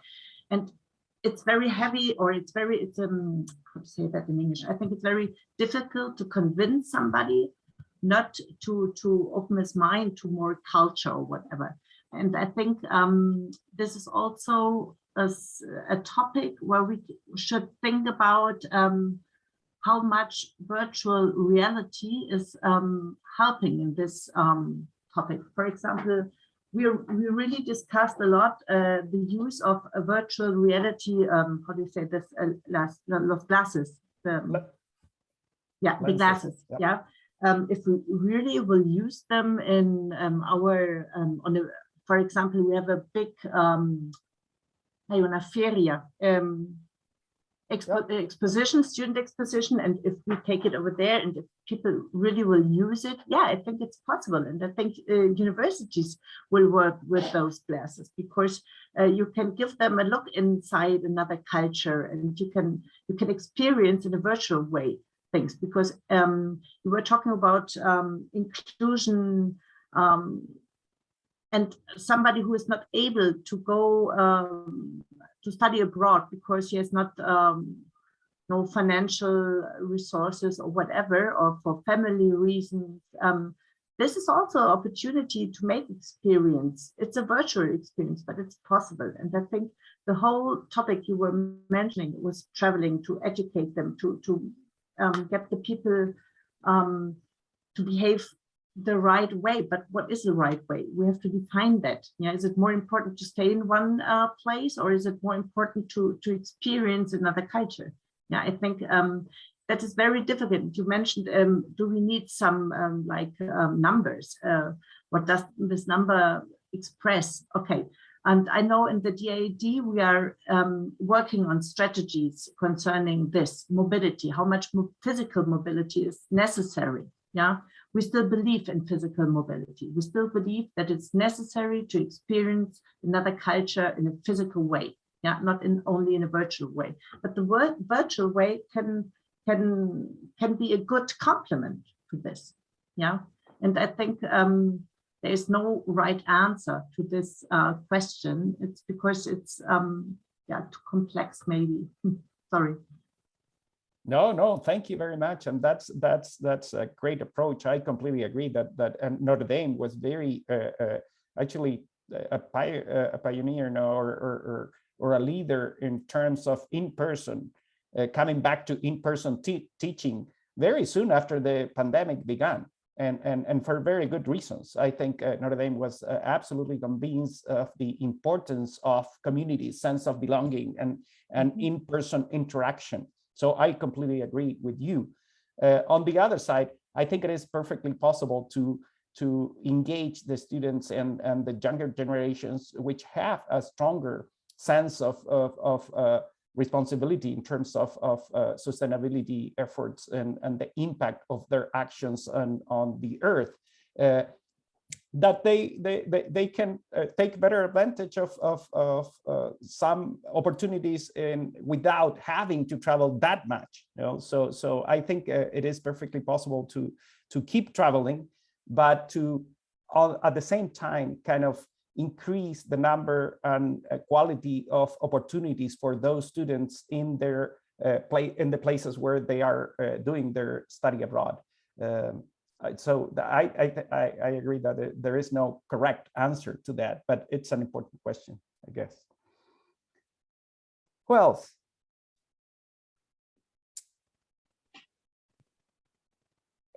hay una otra tema que planteó Antonio que sé que es tal vez no tan divertido como temas de sustentabilidad, pero creo que va a ser muy importante en los meses y tal vez par de años que vienen, ¿no? Que es el tema de las visas, ¿no? How can we and international universities and agencies cooperate with our respective countries and international communities to make sure that visas are going to be granted to the students? Now, we have currently a group of 20 plus students coming supposedly coming to Chile in February, and we have a big question mark if they're going to be able to get the visas. I don't know if this is the case also in Europe too.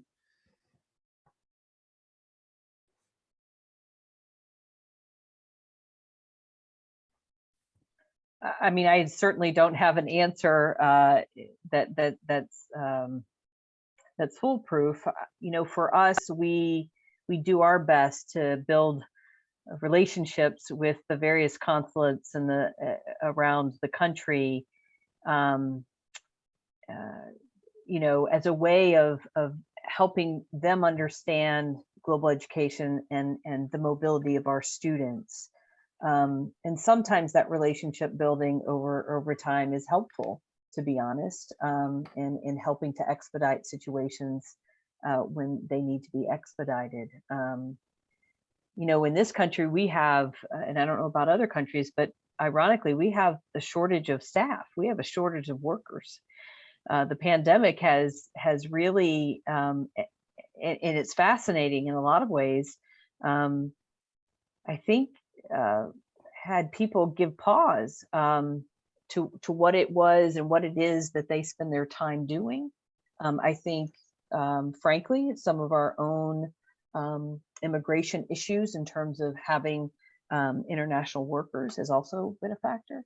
But sometimes, I mean, some of it is what we're feeling in a lot of industries, but including in government industries, shortage of staff right now, and that creates backlog big time. Not just the supply chain, but actually the people who are working. And so I don't have an answer for that other than adjusting to and being more diligent about thinking creatively and thinking in terms of the relationships, how we actually also leverage our own representatives and politicians on these things. I have found that the University of Notre Dame has over the past 20 months found itself kind of giving voice and inserting thoughts and opinions and appeals on various immigration topics and issues and global mobility. And I think that higher education, particularly in this country, I think those who have the ability to leverage the presidents of universities, the provosts of universities, should be leveraging their voices collectively. And I've seen some of that happen over the past 20 months with universities here in the States.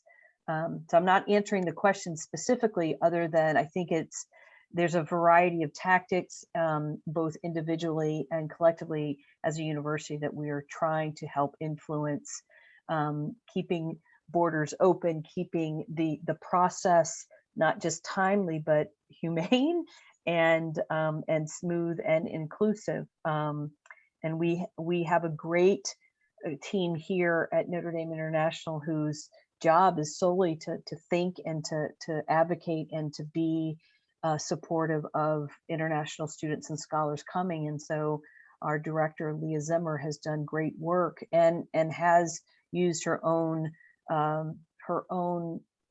role as a platform for influencing, when she can, legislation and other just practices and policies. And so I think higher ed, there's a role for us to do that. Thank you, Angie. You raise a great point. Now that this is not just a matter of or a problem of bureaucratic issues, and delays and stuff, but it can become a very serious source of inequity, and fairness for migrants and for people that don't have the access or to mobility, to better mobility. So I think that's a great point. Søren. Maybe in the same sense, I think, because we are all talking about in this seminar now about new ways of collaboration, and I think in the sense that Angela told us how she is influencing, or Notre Dame is influencing policies or politics and everything, I think we should also influence our ministries or BMBF or the DAAD or someone, in order for us to propose them, okay, we want to do this, can you finance this?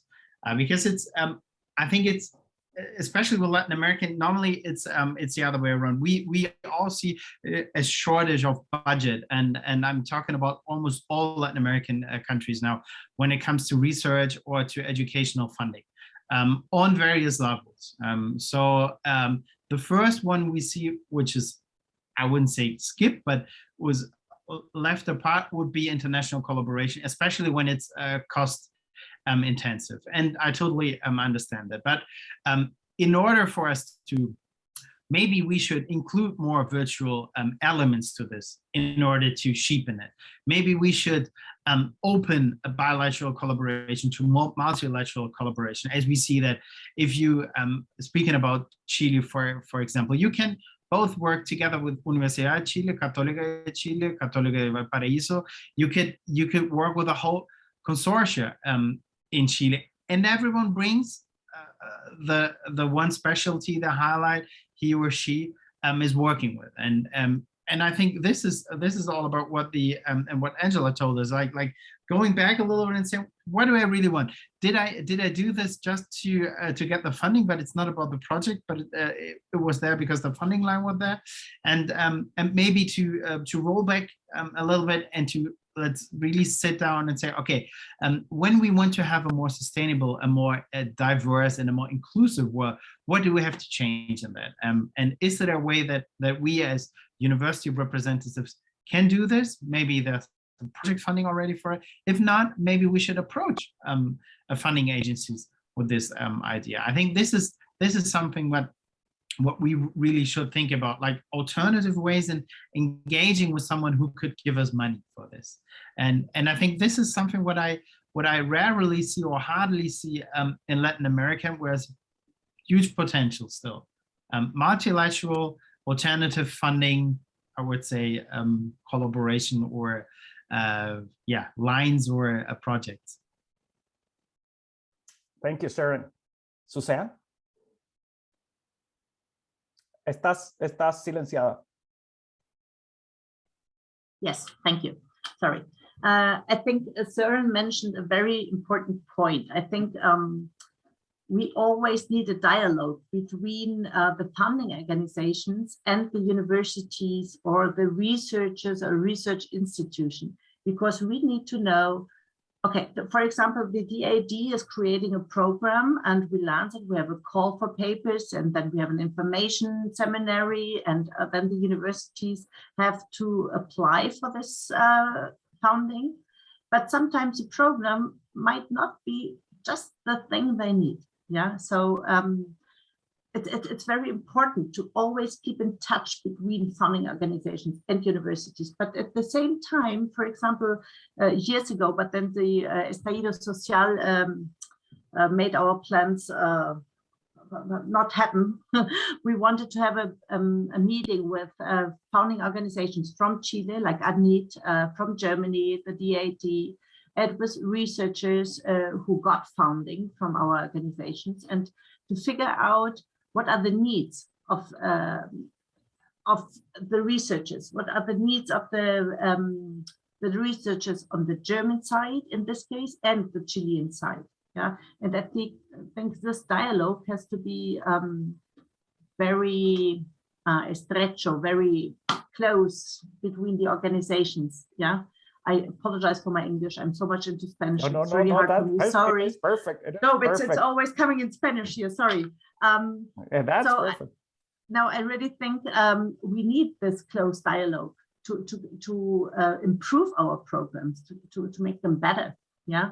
But at the same time, I think, okay, on one side there's the DAAD, but on the other side, in this case, we need ADNIT, and they need to listen to their researcher as well. And then we have to elaborate a program and together, maybe, or the DFB, and instead of DAAD, because if it's just research, it's DFB. Yeah, so it's very important to get in touch and to communicate. And I think in these times we have this opportunity to do it in a virtual way.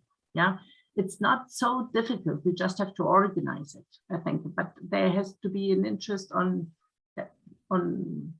every side, on all the participants. Yeah. Okay.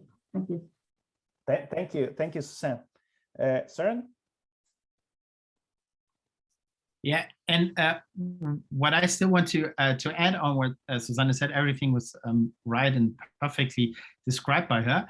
I think that we are sometimes missing that we all spoke about this. So and COVID and the pandemic showed us that we don't have like local problems. We have like global problems with local consequences. So and when we speak about normally international collaboration, we always speak about like point-to-point thing, and maybe think about a little bit more in a broader sense, like hooking up with other funding agencies from other countries as well, including the US or Canada or I don't know what, and to have a more flexible system in adding on partners where they fit, because we see a lot of projects which are bilateral projects when it comes to academic exchange or when it comes to research collaboration, where we could easily add on another partner from another country, where he or she had like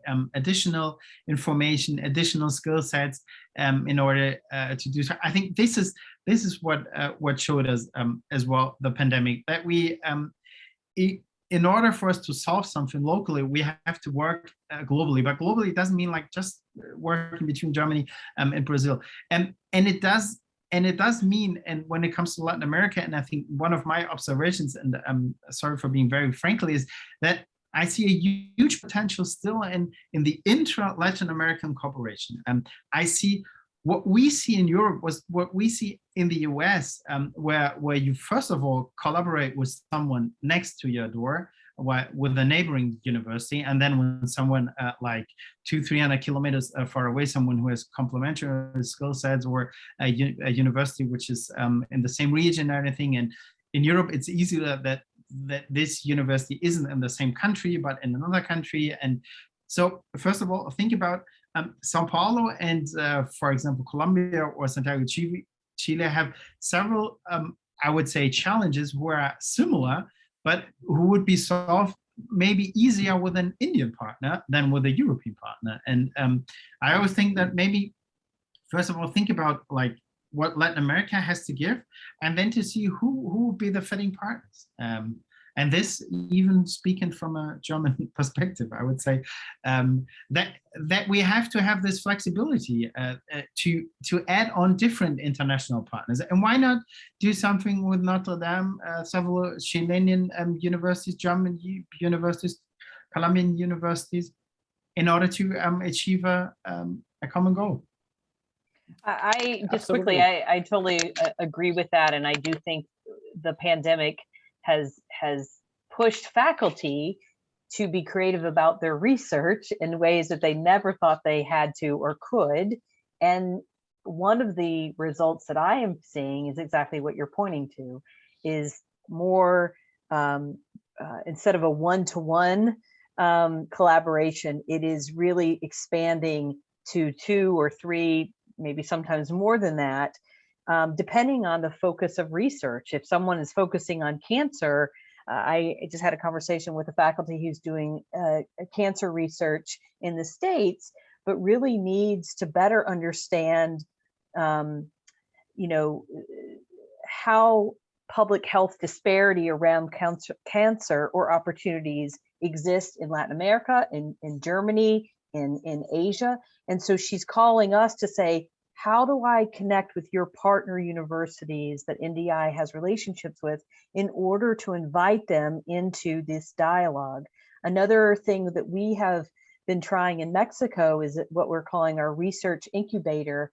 For a year, we have a little tiny seed money for a Notre Dame faculty and a faculty from one of our universities in Mexico, and they invite 2 other colleagues in their world of research. And now you have, for a year, once a month, you've got 5 or 6 or 7 faculty scholars from different parts to collaborate virtually on a topic of interest. And then that year helps them plan for future collaboration. And that circle of their colleagues continues to grow through that invitation. That's a very simple idea. It's virtual, but it helps to focus and expand the notion of who our collaborators are and can be and should be beyond kind of a geographical boundary. And I think that creative work is something that faculty are actually getting used to and getting excited by. So I think there's great potential there. Thank you, Angie, and thank you all. Actually, we have reached to the limit of our time. So I just want to thank you all four panelists, and especially Fernando Alvarado for organizing and then convoking all of us. Gracias, Fernando, una vez más. Ha sido un gusto participar en este panel. Creo que hay muchísimos temas que nos unen y que nos desafían en conjunto a todos. Y como decía Susan, a grandes problemas globales tenemos que dar grandes soluciones globales, ¿no? Y colaborativas. Así es que creo que es una gran invitación para todos. Aprovecho de dar las gracias a todos los que se sumaron y participaron en este panel, en esta mesa redonda. Ojalá no sea la primera y la última de estas instancias que nos encontremos, sino que tengamos otras oportunidades y ojalá pudiéramos tener la ocasión de escuchar de todos y compartir con todos y aprender de todos los que están acá y otros. Fernando. Sí, muchas gracias, Juan Esteban Montes, por tus palabras. Quiero agradecer al DAAD, quiero agradecer a la Technische Universität München, a la comisión Fulbright y por supuesto a Notre Dame University International, con Angie, con Susanne, con Sören, con Antonio, Juan Esteban y también obviamente todas las personas y profesionales que apoyaron, Felipe, Claudia, Pablo, que trabajamos juntos en este evento, que yo creo que puede ser el primero de varios otros que podrían venir a futuro. Yo creo que los temas no se agotaron, sino más bien surgieron muchos más. Así que muchísimas gracias por mi parte. Muchas gracias y a todos que tengan una buena tarde, un buen almuerzo los que están por acá. Ya los hemos dilatado, ya todos deben tener hambre a esta altura, así es que los dejamos ir a almorzar tranquilos. Ok. Adiós. Chao, chao. Gracias. Mucho gusto.